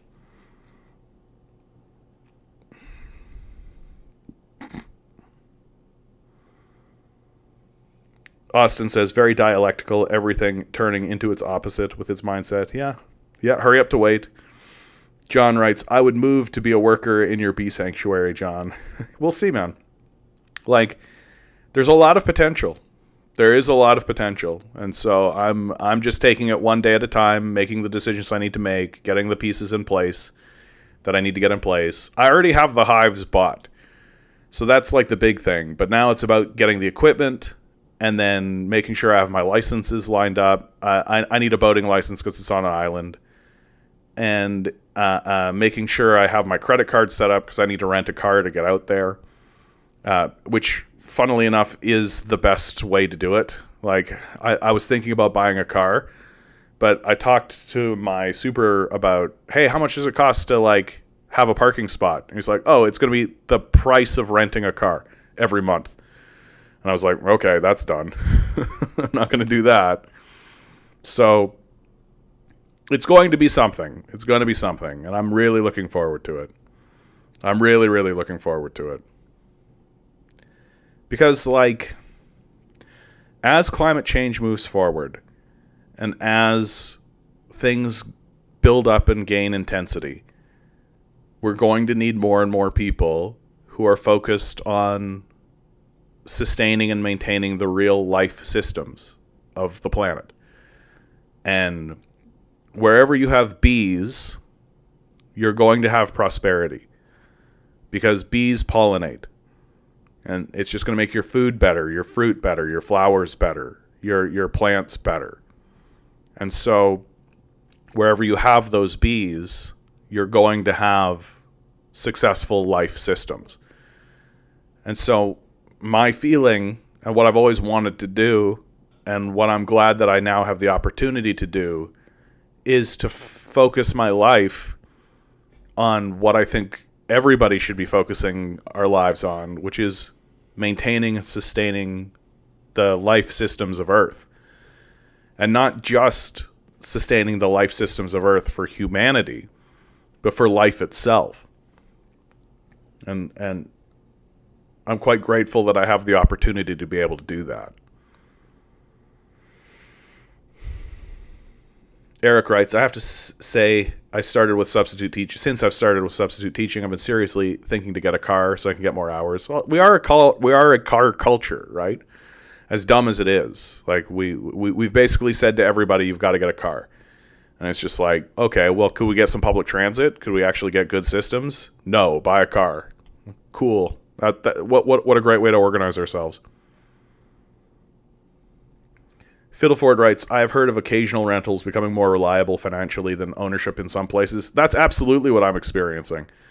Like, if I were to rent rent has gotten so stupid in this city that to rent a parking spot is like almost $150 a month. It's like the cost of a rental. And I'd have to pay for that every month. Whereas I'm not going to be renting a car every month. So it's just stupid. Like it's so dumb that like car rental has become more affordable than just even having a parking spot, let alone car ownership, the insurance, the maintenance, like the purchase of the vehicle itself. So forget about it. Joe says, yeah, not intelligent. People equate having a car with freedom. Yeah. Well, because it's nice to be able to like go down and go wherever you like and zip around. But the only reason it's nice is because they don't know anything else, right? If you have nothing, like if you have literally nothing, then a bicycle is freedom, right? But if you have like an actual public transit system that's actually designed to actually help people. Like, Toronto's public transit system hasn't grown in 30 years, 40 years, right? It's just been this way for 40 years. And it's like, meanwhile, you take a look over at China and it's just exploding and just huge amounts of growth. Not even China. I shouldn't even use China as the example. Europe. European cities have actually experienced massive transit growth, right? But here in Canada and in the United States, it's just total death, right? It's just total death.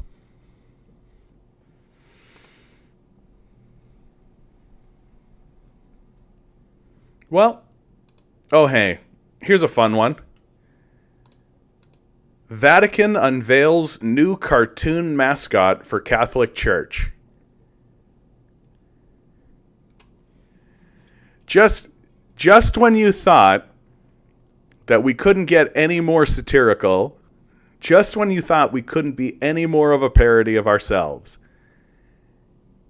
the Catholic Church is straight up, and it looks like a Nintendo Wii character. Like, it looks like something from like a Nintendo game, doesn't it? For those of you who are just listening at home, I highly advise that you look this picture up.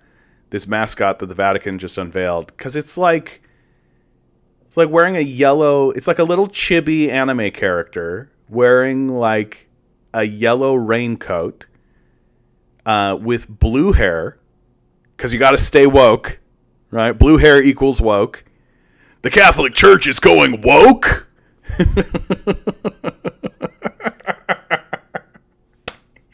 Imagine calling Jesus Christ woke.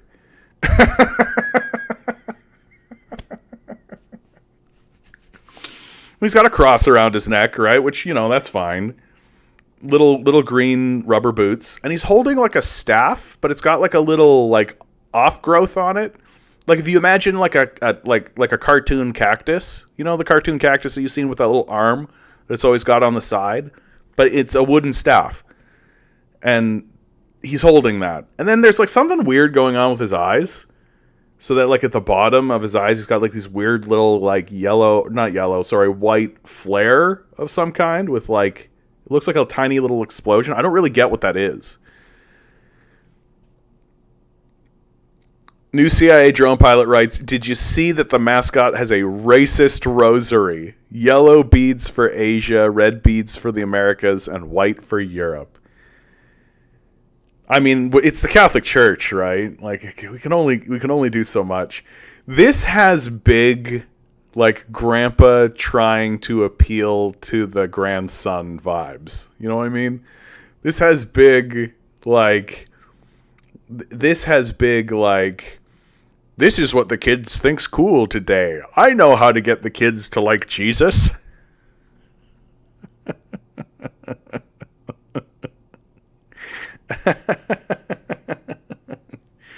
Meanwhile, it's just like it's just sad, right? Like, it's just sad. Like, who is going to see this? Who is going to see this and really think to themselves, this is it. I need to get into this Christianity thing because of this little chibi guy. I hope that they release like a whole like cartoon series, right? I hope is it a she? My mistake. I apologize to the Catholic Church and to this mascot. Hold on. Yeah, the Vatican unveiled a new mascot for the Catholic Church in the hopes of engaging young people, the youths. A cartoon character named Luce. Archbishop Rino Fiscella, the Vatican's chief organizer for the church's upcoming Jubilee year, said the mascot was created from the desire to enter into the world of pop culture, so beloved by our young people. Named after a Latin word for light, the mascot was designed by Simone Legno, the Italian co-founder of lifestyle brand Tokidoki. I'm so sorry. Tokidoki. No, I was right. It was Tokidoki, which is inspired by Japanese culture. He also designed Luce's pilgrim friends Faye, Jin, and Sky. Oh, it's like a whole squad. There's like a whole squad. The Archbishop described Luce's design features as the typical elements of the pilgrim, pointing to her shining eyes and a symbol of the hope of the heart. The image represents a happy union between Christian symbols and Japanese culture, he added. According to the Catholic news agency, the Vatican's Dicastery for Evangelization will host... Dude, what is this word? Dicastery for Evangelization. Why am I struggling? Will host a space dedicated to Luce and Friends at the Lucca Comics and Games Convention in Italy on Wednesday. I gotta tell you, the more I'm reading about this, the more I'm just like, it's actually like...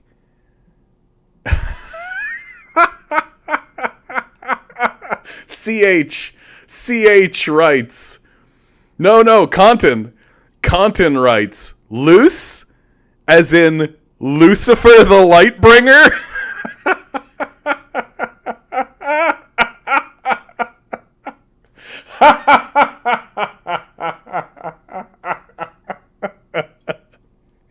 CH writes, it's literally Lucifer. The crew are demons.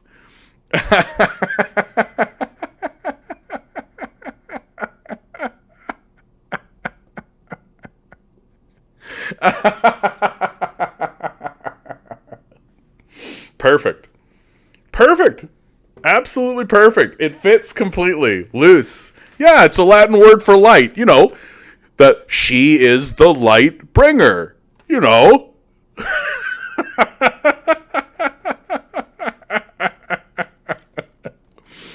Okay. I gotta see these other characters. Catholic Church, Sky, and what was the other one? Dude, this is so great. Lucifer the Lightbringer. Faye. Let's see these kids. Come on, let's see the whole group. I want to see the whole group. I don't want to see just the one. I want to see there they are. Dude, talk about woke. Am I right? It's like Team Diversity Squad over here. Am I right? Hull, because you're a first-time commentator and because you're you're a new guy here, I'm going to give you priority, which is what I do for new people who are coming in. And you're bringing up an old topic for us, right? China is supposed to be a communist country, right? So why the rising numbers of young people lying flat? Yeah, the lie flat movement, due to high unemployment and high cost of living. So to understand modern China, you really have to understand the tension that exists within Chinese culture.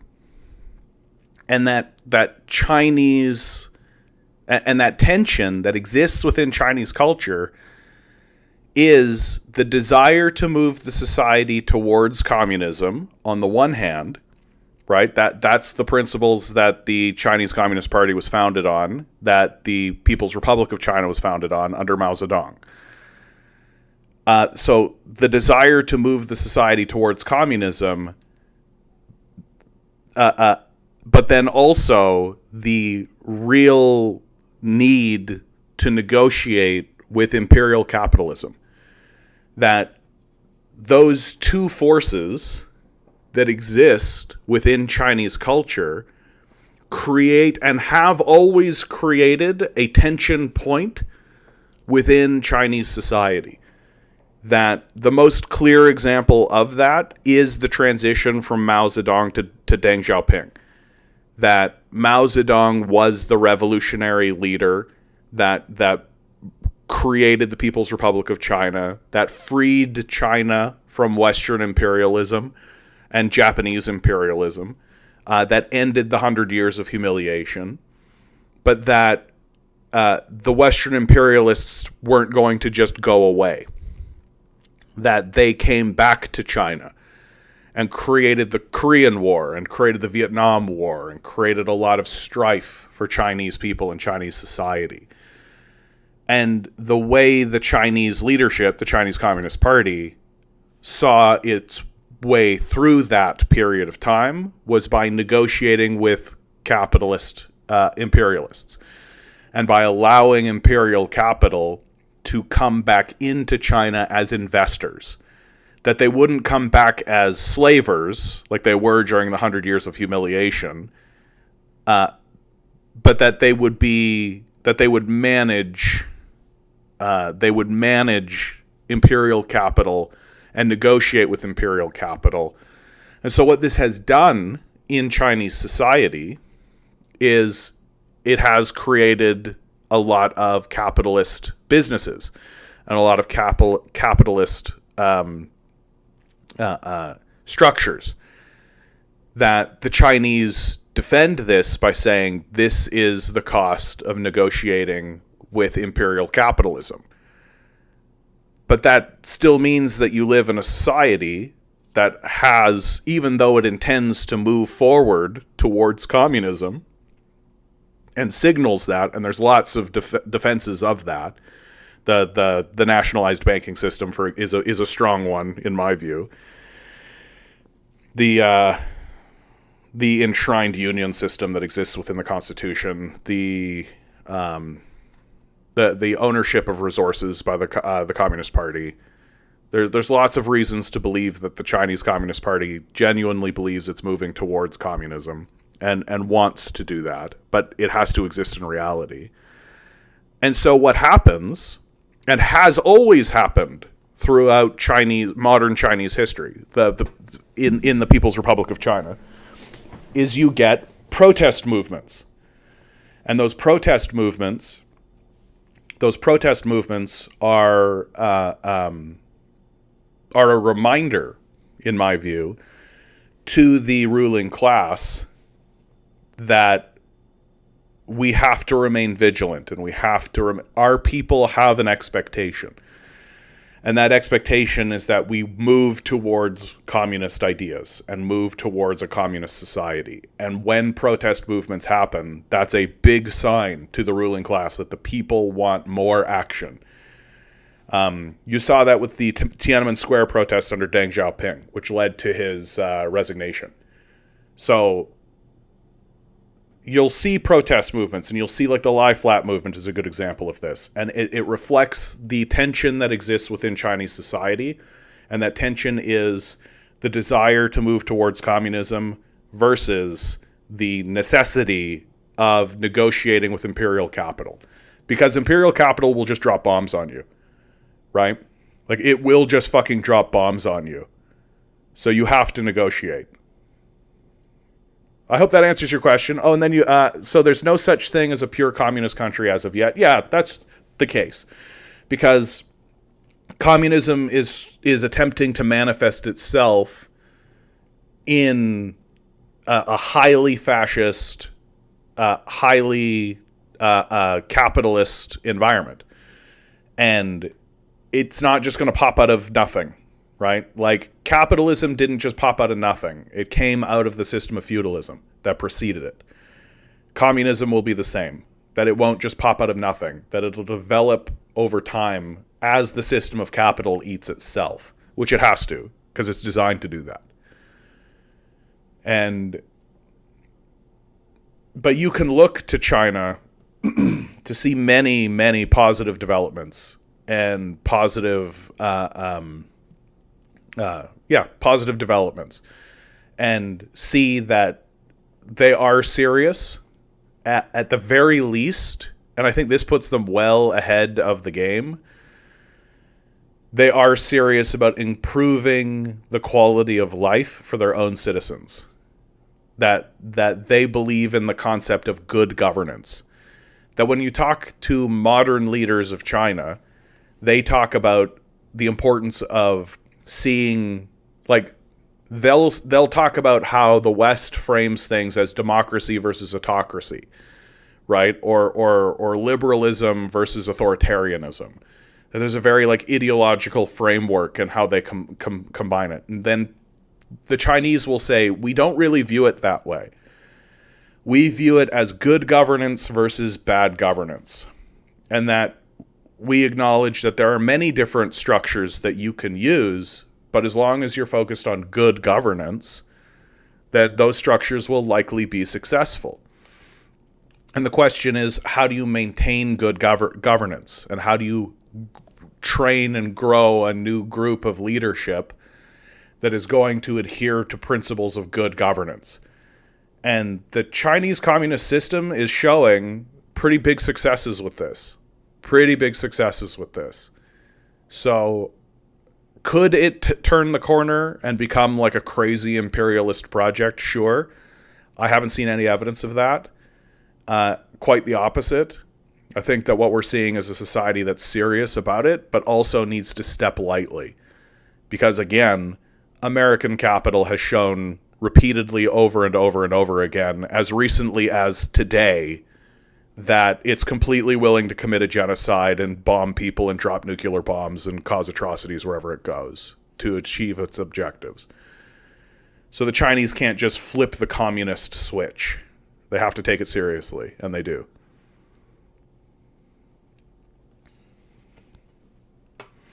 Yeah, CH writes, I would be retired in China by now, yeah. Eggs D writes, there's a zeitgeist in Western culture to believe the problem is Chinese Asian cultures itself, that it's corrupt, yeah, hence why their communism failed, yeah. We don't pay any attention to the fact that we're literally carpet bombing countries. That has nothing to do with anything. June writes, thoughts on Georgia riots. I don't know anything about it, so I can't comment, June. Sorry. Yeah, communists view society in stages: primitivism, slavery, feudalism, Asiatic mode of production, capitalism, socialism, finally communism. Yeah. So and it's important to know, and it's important to understand that communists have always viewed it as a transition. That there is no such thing as flip the communist switch. It just doesn't exist. It's not a real thing. That it's always a transition. It's always a move. It's always just like a steady move into the direction of what would be considered the ideal. And that's especially true when you're dealing with a heavily militarized, heavily incentivized, clearly Nazi force, which is capitalist imperialism. Like, just the evidence is overwhelming that capitalists will carpet bomb, will destroy countries, will invade, depose leaders, will overthrow elected governments if they feel like it helps their end game, which is make more money. Like, this is actually what makes the system of capital so goddamn stupid, right? So goddamn stupid. Is that their position genuinely is, let's grind up the earth, the water, the air, the communities, so that we can get access to a currency that we ourselves are responsible for printing in the first place. That is actually their position.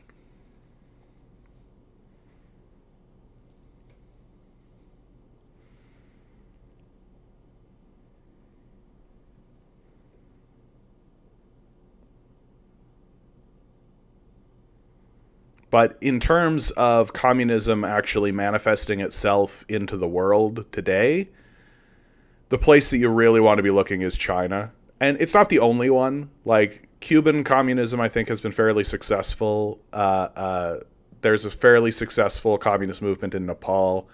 Vietnamese communism is being fairly successful. And as the United States declines in credibility in the world, and everybody begins to see the United States for what it is, and this genocide in Palestine is really accelerating that for the United States, it is essentially forcing the hand of the entire rest of the world to create trade and political alliances with one another that exclude the West. There's an organization called BRICS, and it started as a trade alliance between Brazil, Russia, India, China, and South Africa. hence the name BRICS. And they just held their 16th summit, where now they're including like 50 other countries. Huge sections of the world's population are beginning to fall under this BRICS umbrella. And it is all happening because more and more people are beginning to recognize that American imperialism is a heavy burden, and that what China is offering is a much more stable, much more rational, and much more appealing position for them to take. June writes, Nepal is a liberal democracy. They aren't communists. Maybe it wasn't Nepal. Maybe I'm just blanking on it. There's one country where like literally all the parties in their democracy are communists.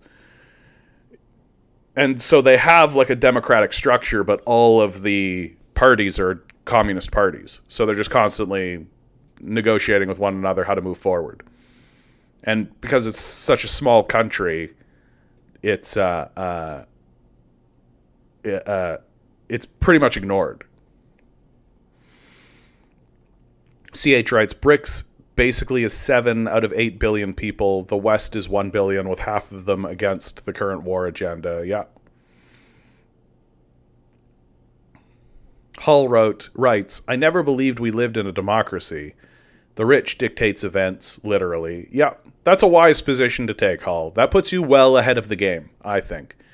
That if you exist outside of the electoral mindset, you're already very far along, right? Much further along than your peers, because most people are still caught up in this idea that electoral politics matters and that the leadership of one party over another will somehow respond to the needs or demands of the people above another group.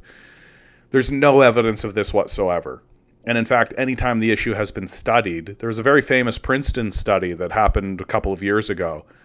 And the results of the Princeton study was that the interests of the public, like what the public wanted to see happen, had literally zero bearing on what laws and what policies were actually adopted by the government.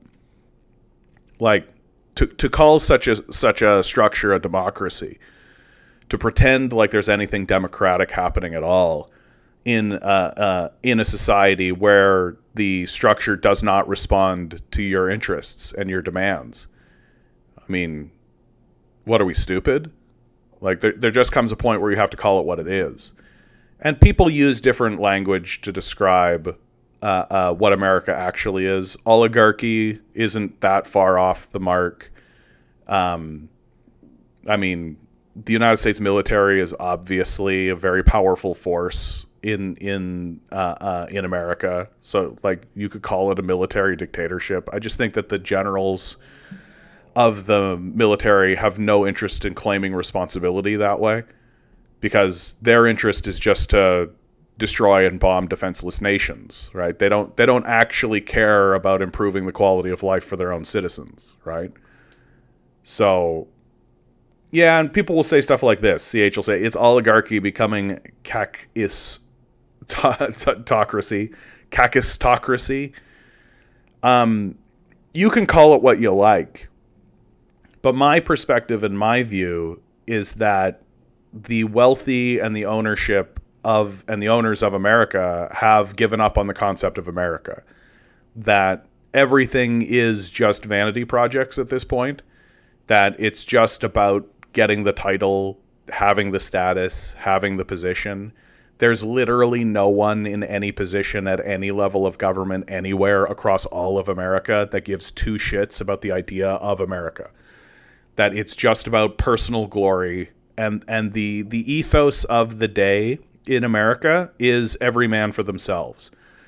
And so the only reason anybody is running for office is because it gives them money, power, and status, and it lets them feel good about themselves. Oh, I'm a congressman. And that's as true for someone like Matt Gaetz as it is for someone like AOC or Bernie Sanders. That it is it is like we are watching a WWE wrestling match. That there are heroes and there are heels. And we're supposed to boo for them. And they know we're supposed to boo for them. And we're supposed to cheer for them. And they know we're supposed to cheer for them. And they have absolutely no interest whatsoever in actually adopting or moving forward any agenda whatsoever that's going to benefit you. Absolutely not. That when the cameras turn off, when the lights go out, when the audience goes home, the Republicans and the Democrats shake each other's hands, just like Hulk Hogan and Andre the Giant shake each other's hands and say, good show, well done, you played your part well, and then they both get paid by Vince McMahon. Like, that's how American politics, quote-unquote politics, because there's nothing political about American politics. It's all just a show. Right? Like there's as much politics going on in the White House, the Senate, or the Congress as there is in like a season of The Voice. Like, I'm sure there's some politics, but and the outcome is irrelevant. And once the winner is declared, everybody forgets who won and they go watch a different show. It's just another television show. And that's America, baby. And it can't be sustained. You can't sustain a society without unifying projects. That's how you actually build a society and build a culture and build a tradition and have values, right? Is through unifying projects. And those unifying projects, like, what are they? The American unifying project is genocide right now. That's the project that's unifying America. That we're all in this genocide together. And that's not sustainable. You can't build a future on that. Like, you can't build a future on war. It doesn't work. It's never worked. There's no historical precedent for it whatsoever. And if you're not going to build anything, if you're not going to create anything, if you're not going to create any institutions, if you're not going to actually build anything for the next generation to take over, then eventually there comes a point where people begin to ask themselves, why are we tolerating this at all? Why are we putting up with this at all? And in my view, the way that this actually goes is that eventually the systems of power will need to tax the rich just to maintain basic stuff, because the currency has become so debased and devalued. Nobody trusts America anymore, so they won't accept any trade really meaningfully from America. There'll come a moment where the American dollar won't have any value and nobody will accept it. The system of international trade is actually breaking apart because of BRICS, which is a huge threat to American dominance in the world. And so eventually, in order to just get basic shit done, like literally how do we buy pens for the White House kind of shit, they're going to have to tax the only people who actually have any wealth, right? Which is the 5 people that own the society. And so the power structure, and I'm quite serious, like they're going to just like try to raise taxes by like 0.5%. Because they're just going to be like, hey man, we need like water filters. Like, we need to be able to pay Congress people. Like, we need to actually maintain the system itself, right? And when they begin to raise taxes on the only people who have any wealth, those wealthy people will begin to run independence campaigns. There's already a sentiment throughout most states to move towards independence as high as 30% when polled. And it's really easy to see that someone like Elon Musk, for example, will run an independence movement in Texas and have it be quite successful. Because he'll just run a campaign that says, hey, why are you paying federal taxes? What are you getting for those taxes? What do you actually get from federal taxes? And the answer, if you're an American, is absolutely nothing. You get Palestinian corpses. That's what you get for paying your taxes in America. And so Elon Musk will say, well, I don't want to pay taxes. I want to keep my money. And Texans will say, yeah, we want to keep our money too. We're the real America anyway. And there'll be like a Brexit moment, like a Texit moment where they'll leave. Right? And I'm not saying it will 100% be Texas, but that's the likely scenario. And to me, this is something of an inevitability, because eventually people will come to see that their federal government is more burdensome than good, that it causes them more problems than it solves. Because especially in America, like, you don't get health care. You barely get some kind of level of social security. There's no support for your children. There's no support for having a family. And that's showing in the birth rates, right? Birth rates are in sharp decline across the Western world because people have been straight up abandoned. There's no systems of support whatsoever. And all you're paying for really is just to blow up places overseas. And that's essentially what the United States government has turned into. It's just a way to open up new markets for corporate power, right? Through war. That's what they're doing. So, and incidentally, the breaking up of America, right? America breaking up and becoming a series of separate countries that are no longer a federated body is actually the most likely scenario. That if you're a student of history at all, you know that empires decline and they break apart. And so what we're watching is the decline of Western civilization. We're going to see NATO break apart. We're going to see the EU break apart. We're going to see the United States of America break apart. We're going to see their trade unions and trade negotiations break apart. We're going to see it happen.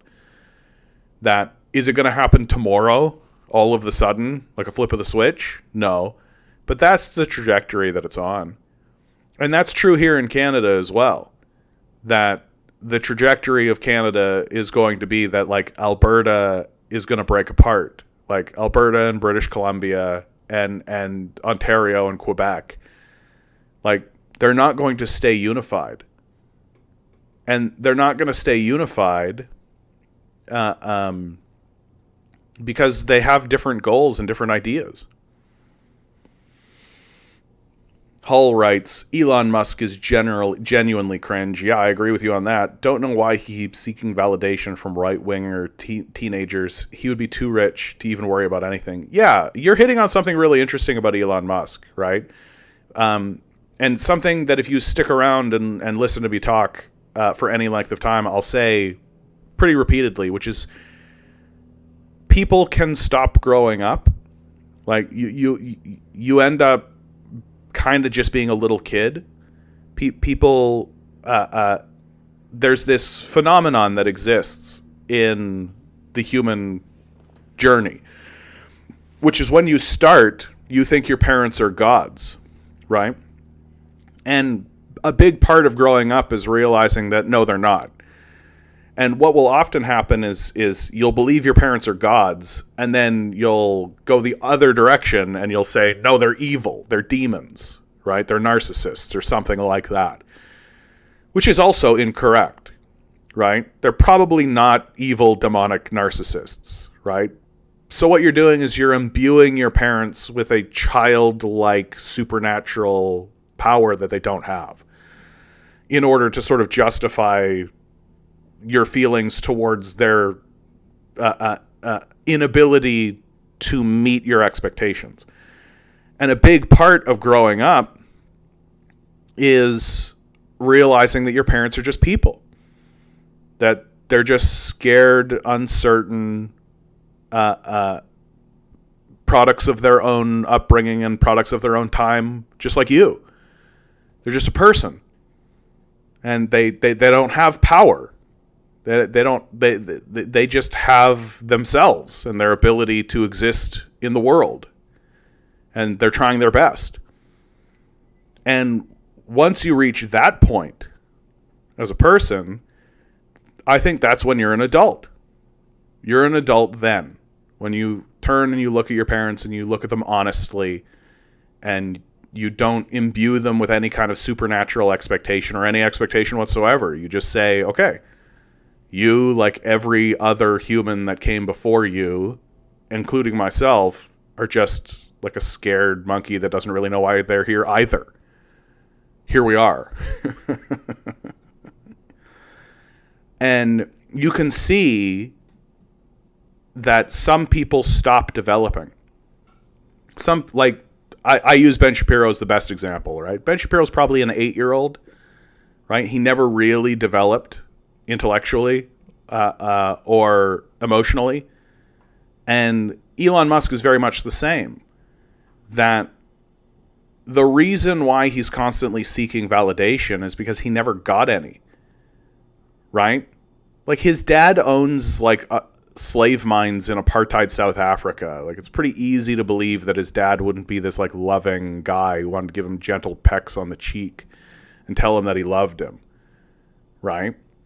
And so Elon Musk just stops developing as a person. And I kind of peg Elon Musk emotionally at like 13.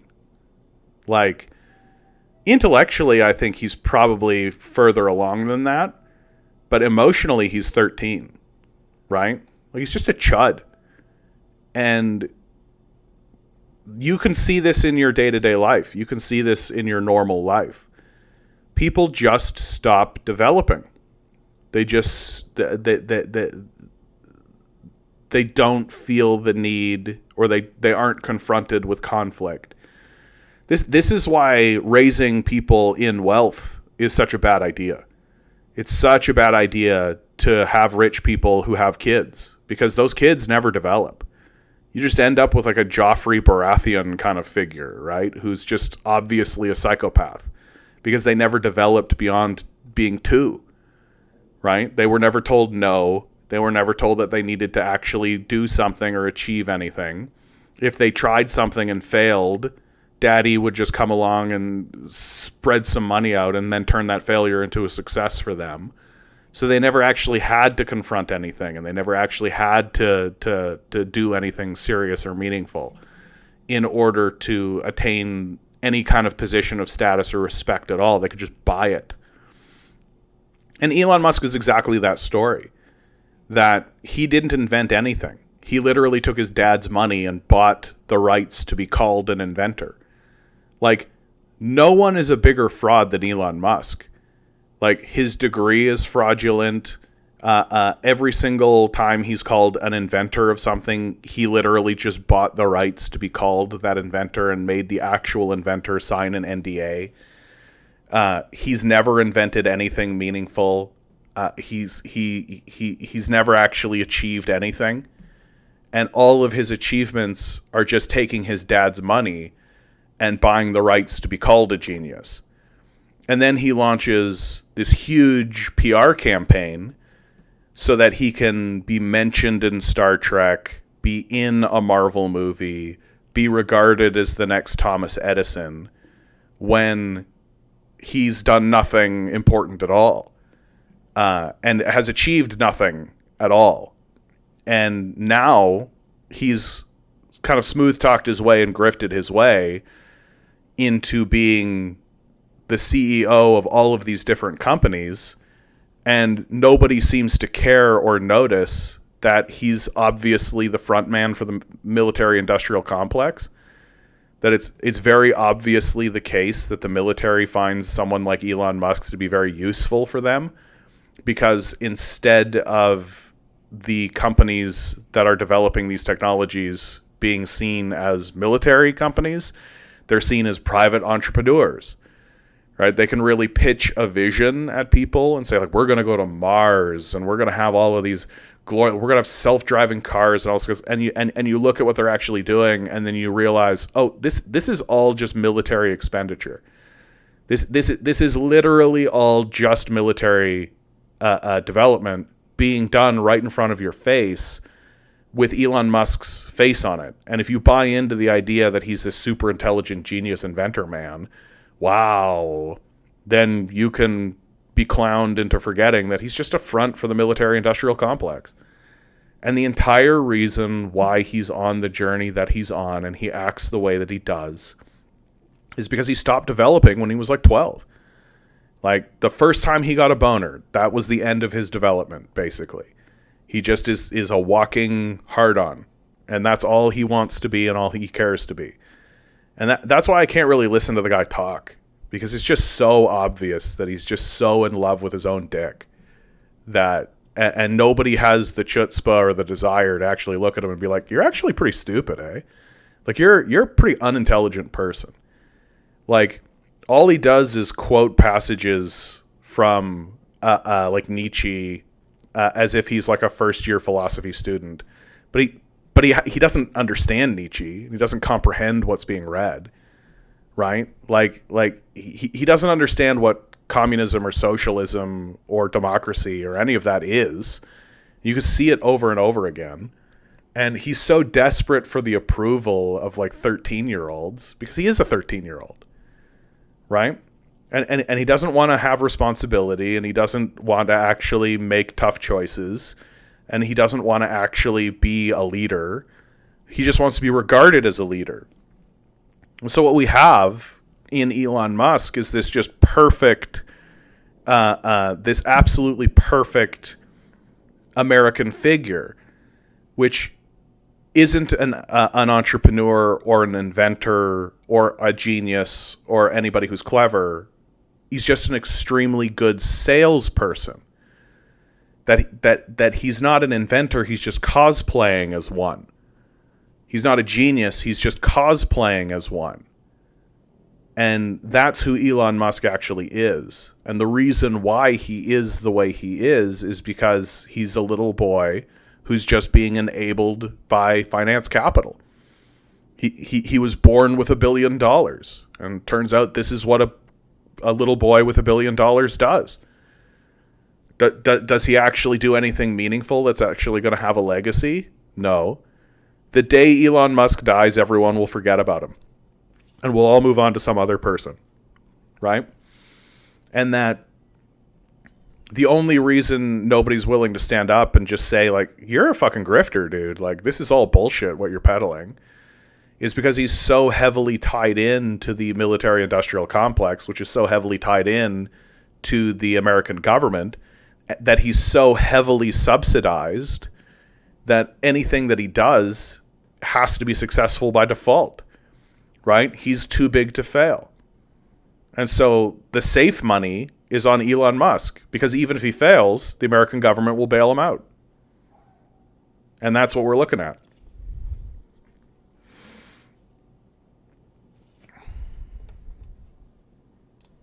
What are you posting, my man? What are you posting?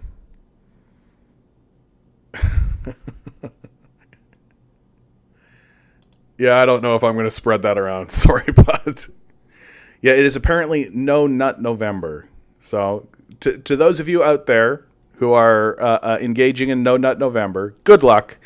We here at the Canadian Commie are seeking to yes, and this, of course, goes the other direction. Non-stop nut. Yeah. Whichever side you go on, good luck to you out there.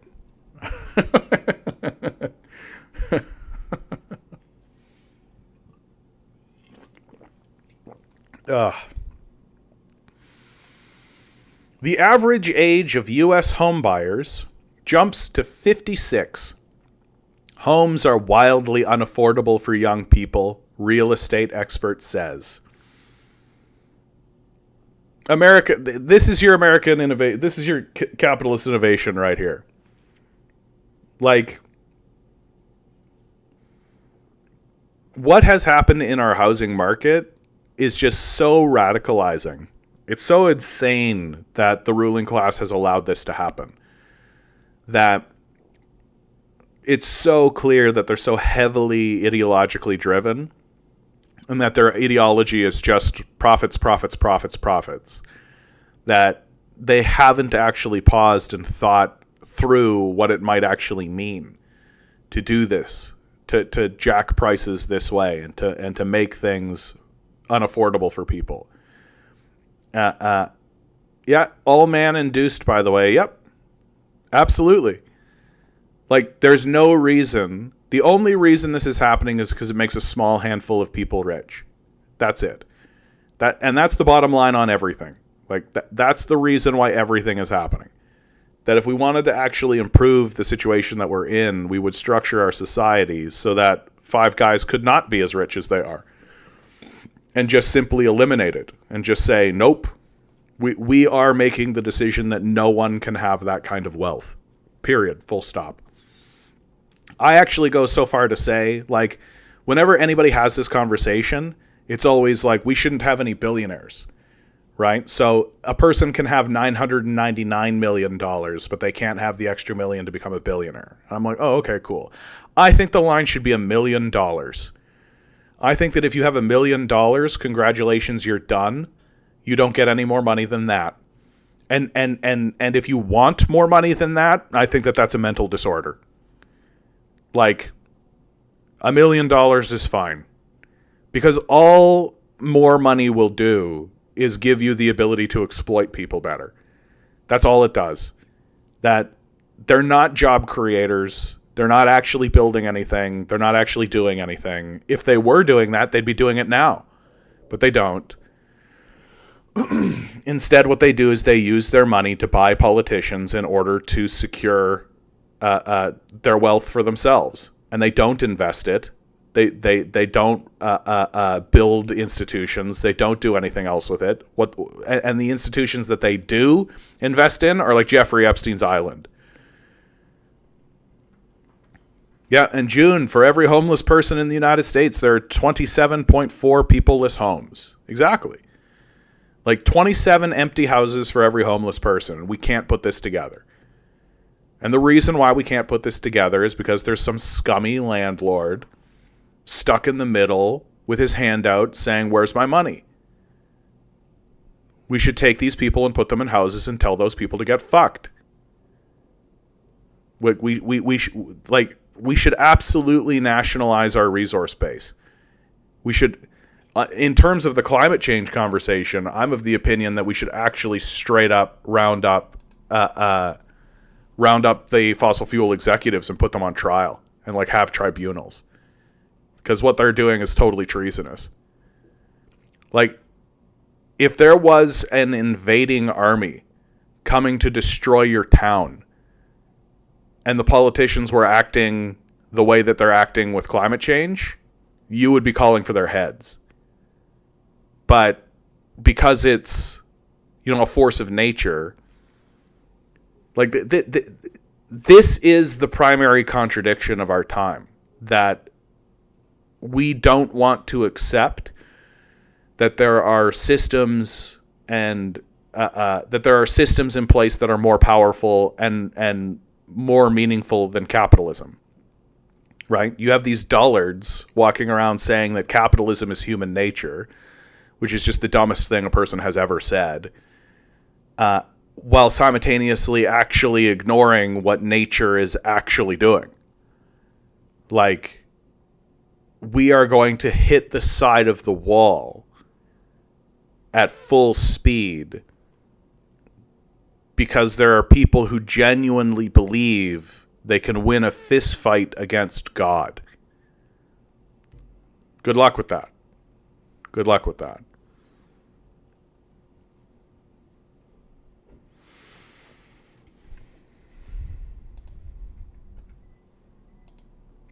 From The Guardian. U.S. economy. No social life, no plans, no savings. Americans aren't reaping benefits of booming U.S. economy. I mean, I don't know what this booming U.S. economy they keep talking about. It's just literally corporations buying their own stocks. That's what it is. It's like, oh, wow, what a useful thing that we definitely are all benefiting from. Experts seem to agree the U.S. economy has been on the upswing in 2024. Who are these experts? What experts? Like the Milton Friedman Chicago School of neoliberal economics? Yeah, everything's great. Look at all the trickle-down potential. That doesn't happen. Money trickles down like it's never done ever historically ever. We've never measured it. We've never seen it. We just say it. And you believe us for some reason. Even today, you keep believing us. I don't know why, but you do. So we keep saying it. Why shouldn't we? A wave of new jobs, robust consumer spending, lower interest rates, falling inflation, impressive levels of business investment, and record Wall Street highs have made the U.S. economy the envy of the world. And I love, there's a link here. Who said this? The envy of the world. Oh, The Atlantic said it. The U.S. economy reaches superstar status. No, really? You know, if you have to say no, really, it's probably bullshit. But many Americans appear to feel very little of that. No. Jim White, 62, an aquaculture specialist from North Carolina, said he has given up on going out. Successful society, successful economy. I'll never own a home. A new car is unthinkable, he said. The economy is slowly making the rich richer. Slowly is wrong. It is not slowly making the rich richer. It is rapidly making the rich richer at an accelerated pace. There was a transfer of wealth during COVID from the poor to the rich of $3 trillion. Like, fuck off, man. Like, it's just people are being so like delicate and dainty about it. These people are criminals. Like, we should be surrounding their houses. White is among dozens of people from all over the U.S. who shared with The Guardian how they feel about the economy. While some people expressed general optimism about stabilizing levels of inflation and reported doing well economically, scores said inflation continued to be financially crippling, with their incomes not even remotely keeping up with the soaring costs for housing, food, childcare, insurance, healthcare, fuel, subscriptions, and entertainment. Few seem impressed by months of positive headlines about slowing inflation. Yeah, because we live in reality and the headlines are propaganda. It's not as if prices have come down. They've just stopped rising as obscenely as before, as one woman in her 70s from Arizona who still works part-time put it. Am I supposed to be happy about that? Right? What have I said? And she's just nailing it, right? That they're going to try to sell us on the idea that everything's fine because we jacked prices up like this and then stabilized them at that level and said, "Oh, look, this is the new normal. Everything's normal now. Look, it's normal now that we've doubled prices and that's where it's supposed to be now." Again, we should round these people up. It's more manageable, but prices are still too high for our wages compared to pre-pandemic, said a 36-year-old woman from Salt Lake City who works as a research associate. Even those who felt the economy was doing very well complained of the exorbitantly high cost of living. The economy, 40-year-old Roxanne Osh from Missouri said, felt remarkably strong. Good jobs are available. Interest rates are down and will continue to come down further, and inflation is flattened out. It seems like there is a lot of good news. But simultaneously, she added, most people still cannot enjoy the same level of financial security they had pre-pandemic. Yeah, it's almost as though $3 trillion was extracted from the economy. Alongside various young people who expressed dismay about their economic outlook were dozens of pensioners and people surviving on Social Security, for whom the new lower interest rates are bad news. Interest on savings is dropping, which is challenging for retirees on fixed incomes, said retired 71-year-old Paul Arns from Bellport, New York. The U.S. is doing a lot better than other developed economies. Gas is still way cheaper than Europe, said Tony. Yeah, because you're blowing up your land for it. And like blowing up your mountaintops and poisoning the entire Midwest. Like, yeah, as long as you don't like clean drinking water. Things are good. The stock market has done well. The rich people feelings has done well. Inflation isn't having much impact because we already jack prices, so why continue jacking them? Like, we jacked them to the point where people can't even pay anymore. So if we jack it anymore, then it's pointless. It's great, said 69-year-old Timothy Crowley from Honolulu. Investment income rising. So the parasites. The parasites are doing very well. This is the best economy on earth for slavers.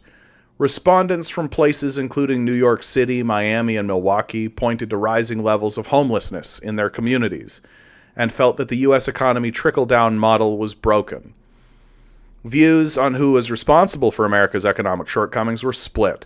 While some blamed the Biden administration for triggering soaring levels of inflation and raising asset prices through unprecedented interventions to keep the economy afloat during the pandemic, others blamed the previous Trump administration and the larger structural economic system propped up by Wall Street and the Republicans. So you see the duality working, right? That Americans' class consciousness is so low that they're still caught in the Biden versus Trump dynamic.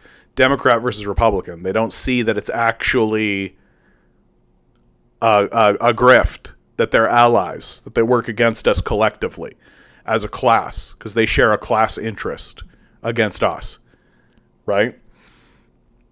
So as long as as long as the populace is divided along those lines, then the winner is Wall Street.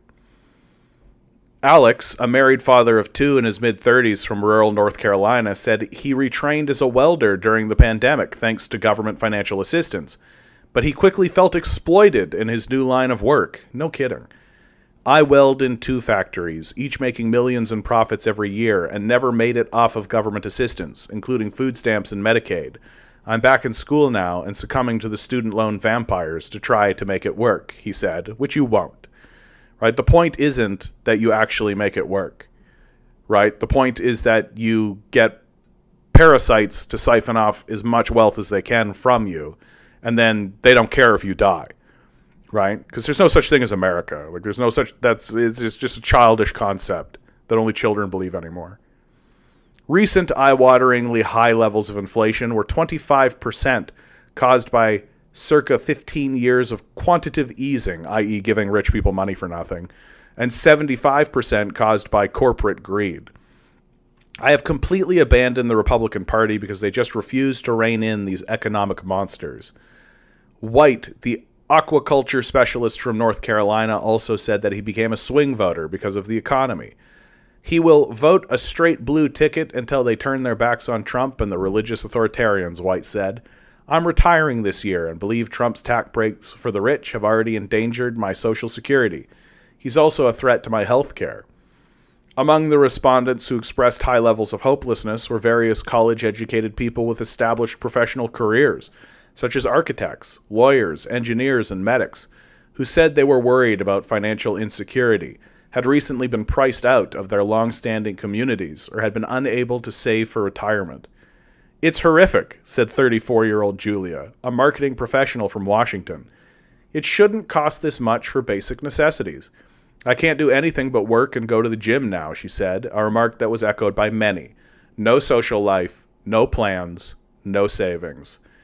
The U.S. economy is not a meaningful or useful concept for most Americans, said Karina Utz, 54, a bookkeeper from Idaho. Inflation is horrible.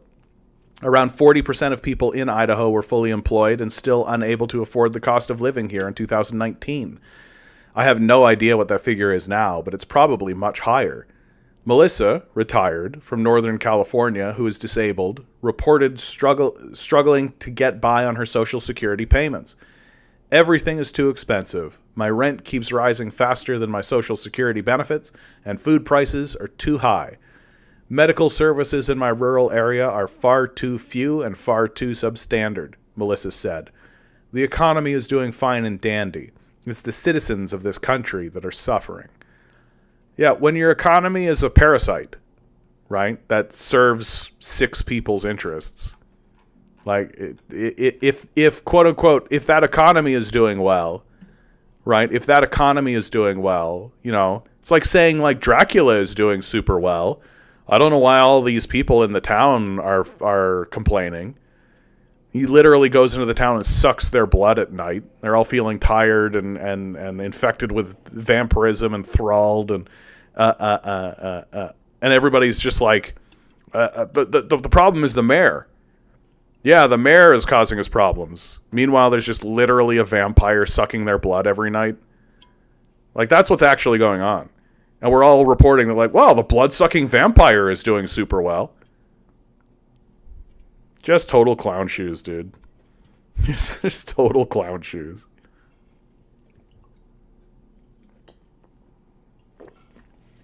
This is why, and I'll say it again and again, and I mean it, right?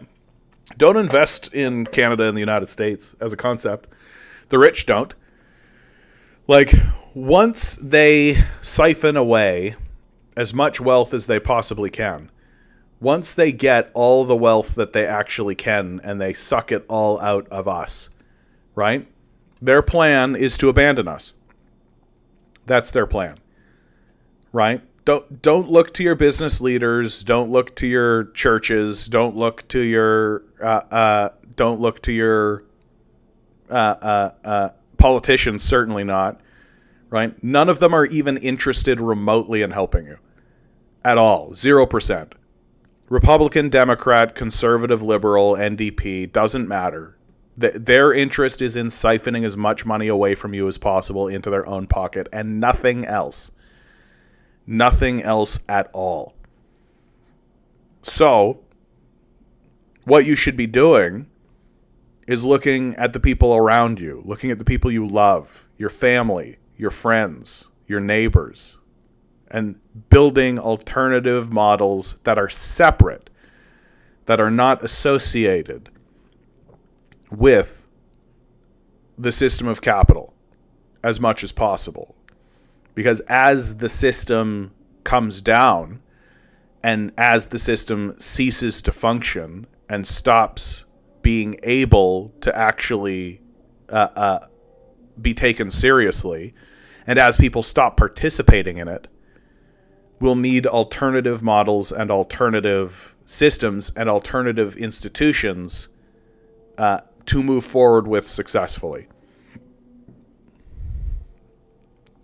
And I know for myself, like, let's say I go and I have a successful beekeeping business. Let's say that happens, right? And let's say some politician contacts me and wants an endorsement or wants support. I'll literally just look them dead ass in the eyes and be like, you guys are worthless. Your institutions are failing. I have no interest in supporting any of you, you genocidal psychopaths. Fuck off. And that's what they should all hear. And that's the only thing that you should ever say to these people. And the only time we should ever be interacting with powerful people ever is by gathering together in huge groups and surrounding their houses, surrounding the halls of power, surrounding the White House, surrounding the Parliament buildings. Because that's the only time anything positive has ever happened in your country ever. Never once in the history of Western civilization has there been a successful vote that has made your life better ever. That is simply not how it's ever worked. That the only time anything has successfully happened and been positive at all, it's been because there's been millions of people outside their doors. Are we going to do that? Doesn't look like it. Doesn't look like it.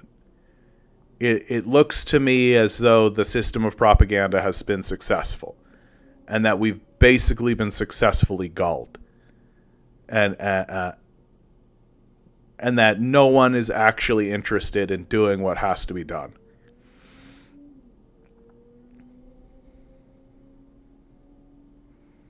And so it's every man for themselves. Just do what's best for yourself. What's the alternative? And get yourself into a position where you're not reliant on these nightmare psychopaths and just sit back and watch it fall. Because that's what's going to happen.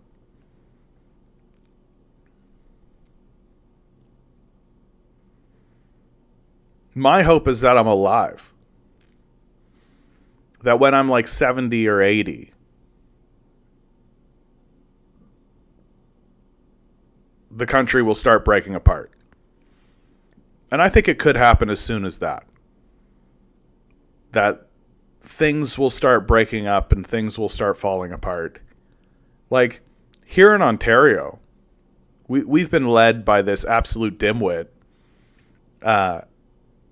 for, 10 years now? Doug Ford? And he is, like, explicitly a moron. And the Ontario economy is, like, worse than Alabama's. We've got 3 times the population, but our economy is about as good as Alabama's.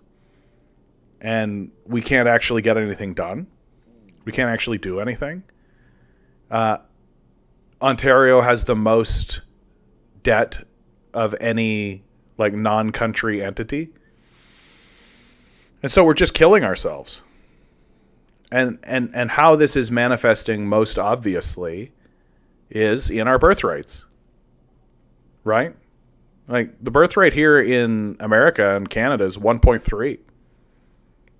It's a disaster. It's not even replacement levels. It's a population decline. And it's going to be and there are some places, South Korea, for example, they've got a birth rate of 0.3. Like, that's a critical disaster. That's a cultural disaster. Like, you imagine you're playing a game of like Civilization or some kind of video game where you're watching your population and you're trying to grow your population. You're trying to do stuff and spread yourself out and claim resources and do all this kind of stuff as you do in one of these kinds of games. Although I criticize these games and say that they're made by colonialists to justify colonialism, but that's fine. If you were playing that game and then suddenly you were faced with like a 50% population decline, you would go, "Oh shit, that's a major, major problem. We gotta do something about that." How do we solve that? And it turns out that once again the culprit is capitalism. Turns out that we are all facing just this monster that eats everything in front of it and refuses to relent.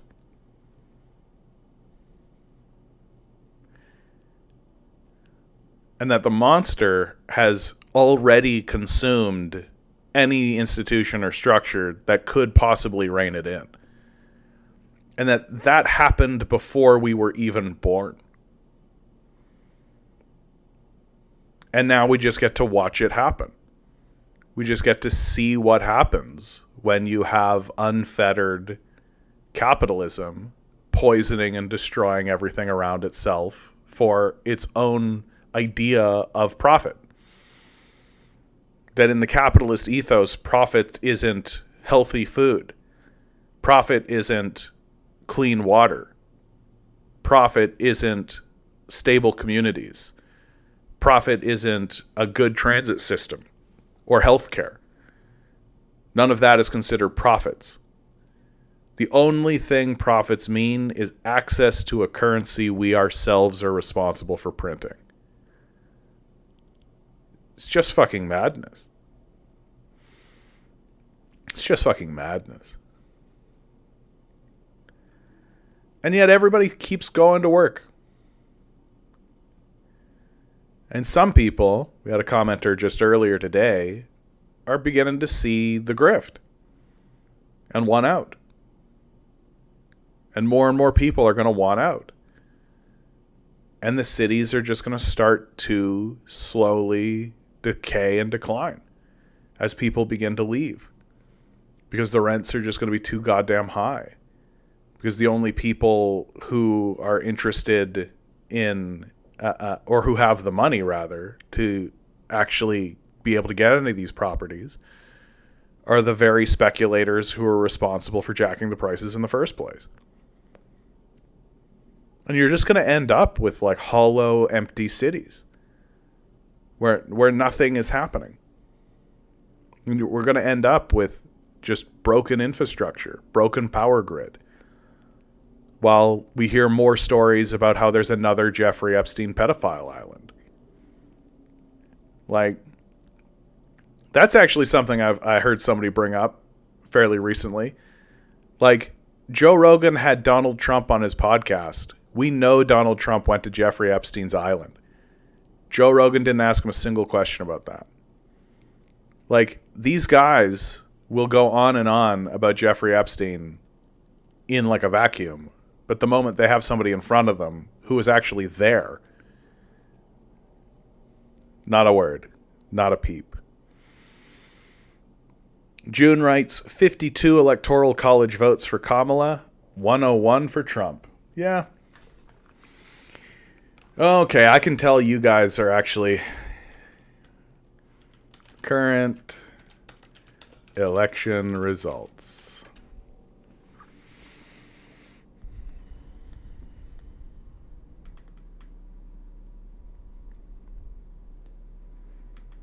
Early days.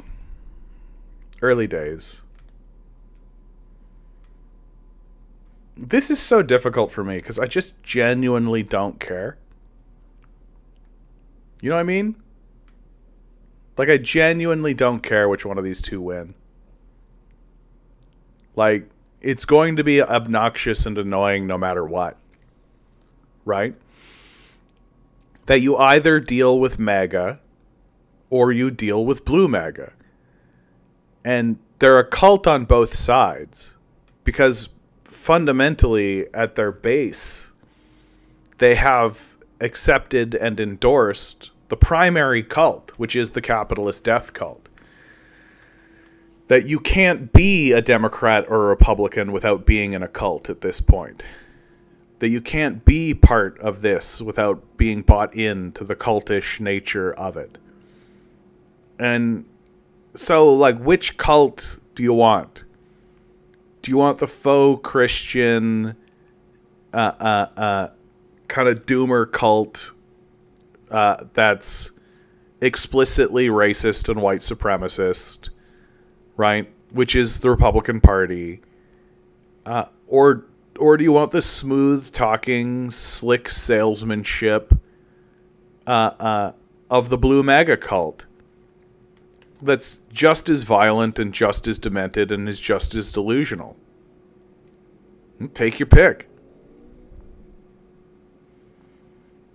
And I just can't find it in myself to care about this outcome. Because the truth is that it has literally no impact on my life at all. And it has no impact on your life at all. It is meaningless. It does not matter. That the events that will unfold because of this election would have unfolded anyway. Because the power structure is just sort of waiting for who it needs to inform about what it's doing. It's not really interested in asking for permission or consensus. It's just waiting to get a person in office so they can be like, okay, well, we're doing this, this, and this. We just need your signature. Which they'll get. Because they're not dealing with people who have moral compasses or visions or ideas. And if they do have any kind of moral principles, it's all steeped in manifest destiny and white supremacy. That America's the greatest country in the world. Israel has the right to defend itself. That kind of rhetoric nonsense that essentially means we get to bomb whoever we want to bomb.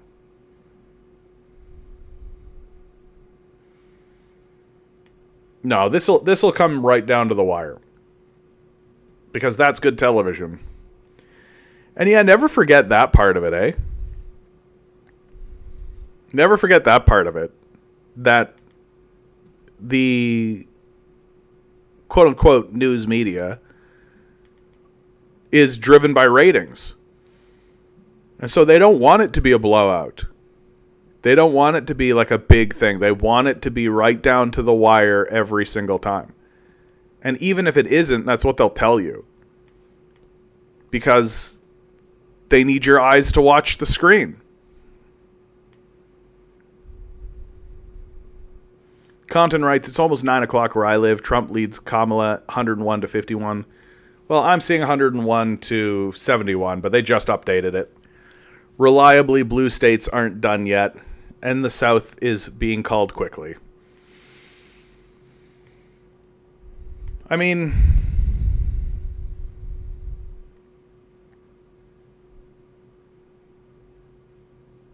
I don't know, guys. Like, what are we expecting here? Like, what are we expecting to see if Kamala Harris gets in?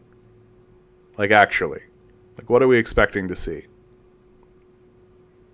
That's the thing that nobody can really give me a good answer for. Like, what is it that Kamala Harris is actually going to do you think?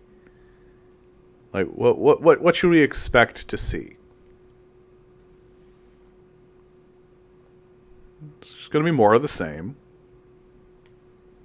which is this just steady decline downward. And I just can't... Yeah, everything that Biden did, right? Like kind of giving a little token nod towards ideas like climate change. Kind of giving like a little bit of token, just being like, okay, yep, we acknowledge that exists, and we should give a little bit of things this way, right? Yeah, Conton says, I expect manners, and that's it, and barely that. Yeah. Like, that seems to be what people are actually voting for. Is that they're just voting for someone to be statesmanly. That they look at Donald Trump and they say, he's not a statesman. That's why people like him. Because he's not a statesman. But people want a statesman. Or a statesperson. They want somebody who's going to stand up and, God bless America, you know. We here in America believe in the American values that value America. And no one values America more than those who value American values. So let's together value those Americans, and together with the American values, together we remember 9/11 with these American values and traditions. God bless America. There you go. That's what they want. Like, that's what half the population wants. Right? And they don't want this other guy who's like just riffing, right? Just saying whatever. Like, but the hard truth is that Donald Trump's like, everyone wants to treat Donald Trump as if he's this like big aberration, but his strategy is essentially the Southern strategy, right? Nixon used the same strategy. Like, it's just straight up like reframing the conversation so that you're not using the N word, but everybody knows that's what you're doing, and attracting the racist crowd for votes, right? That's classic Republican move. Like, it's not new. So, like, America is still like a deeply white supremacist culture and a country, and Donald Trump knows that, right? What do you guys think? Should I just keep broadcasting until the election's called? What time do you think they're going to finish? Anybody know? Anybody know when they actually finish calling the election? Does it go like late? Here in Canada, it's like already over. Like, you know, like our elections happen really fast. American elections seem to just go fucking forever, dude. They just never end. I'm hoping for it to be over, dude. Like, that's the thing I'm really looking forward to. I'm looking forward to it just being over. Just being finished. Forget it. Let's get this done.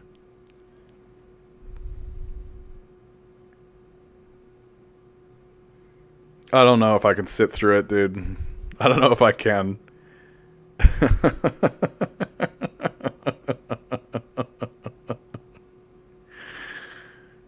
Like, I just can't find myself rooting for an outcome. Conton writes, I'm kind of amazed at Trump's endurance. That's true enough, dude. He's like a 78-year-old man now. Oh, we have an update, everyone.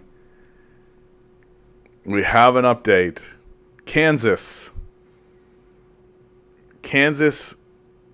declared blue. Oh, but a soft blue.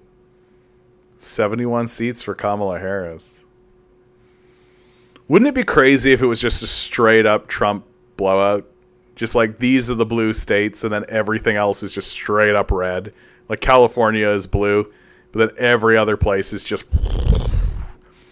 like I could see like New Mexico, Arizona, Colorado, Utah, Nevada, right? Nebraska. Just full. Kansas went blue apparently. Were we not expecting Kansas to go blue? To be fair, it's only 28% of votes counted, so it's like a soft blue. Soft blue. New York. Hey, I'm voting here.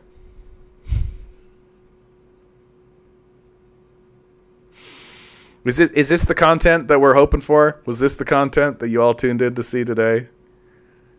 Me half-heartedly looking at the electoral college, this outdated Scrail, good to see you. Is this the last time Trump can hold office as president? If Trump wins, yes, because you're only allowed 2 terms. And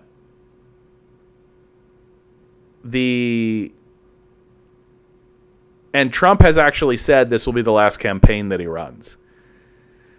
Which I'm not surprised. Like, it's just got to be crazy, right? Pennsylvania going blue. There's Pennsylvania. 13% of votes counted. 68% for Kamala Harris. That's actually true. If Pennsylvania went blue, it would basically be the election right there. Right? Because, like, Pennsylvania is where they spent most of their time. Like, in these last few weeks, that's basically where they've been the entire time. It's been, like, Pennsylvania, Michigan, Wisconsin, if I'm not mistaken. And I think, like, Virginia was in there, too. So, if Pennsylvania and, let's say, Wisconsin both go blue, and, like, along with Michigan, I think that's basically it. June writes, New York, November 9th. Georgia Congressman Joe Steele has been elected president. President? I mean, Georgia Congressman Joe Steele has been elected in a landslide. President? You mean like Congress? Like, what's happening? Am I dumb? I feel dumb right now. I love that they've got Oliver and Stein. Stein got 0.3% of the vote. Ooh, Stein's getting 0.5% of the vote in Pennsylvania. This, I'm glad that we're all together for this. This important cultural moment of which one of these 2 daffodils get to run this ridiculous flower shop. It's just absolutely these 2, like, clowns. Which clown gets to drive the car? Which frog gets to rule the pond? Which one of these 2 is the face of American decline? Let's go.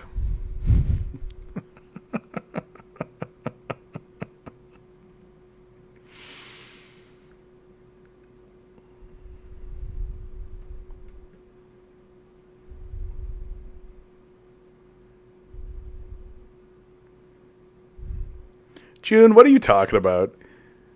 June, in a landslide, Georgia Congressman Joe Steele wins the highest office in the land in what appears to be the greatest electoral majority in history. The communist victory also swept the party into control of both houses of Congress. At 10 a.m. today, Steele had a plurality more than 4 million votes.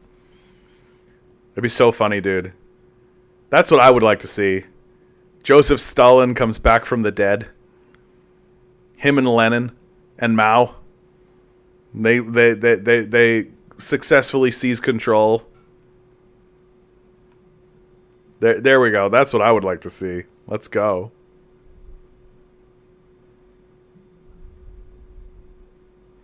Well, that's funny. In Louisiana, Trump's not even on the ballot. Oh, there's Trump down there. Never mind. Joey Steele, baby. Yeah, you bet. This is a silly way to end this stream, I have to say. I feel silly. right now. I do. I feel silly. Like, this is content, baby. I think I'm just going to let it ride, though, you know? Just like watching the whole thing decline in real time. It's like a virus, right? Like, it's the red virus and the blue virus. And we get to see which virus takes over America so much so that which parasite gets to be the head of the decline. Who's to say? Nah, I can't continue watching.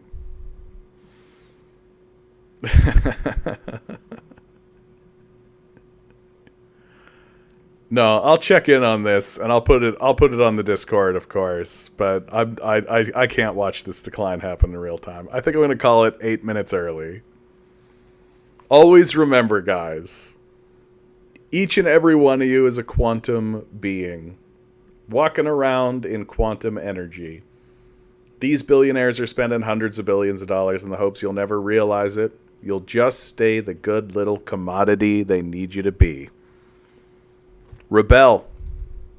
Revolt. Repent. Good luck. We're going to need it.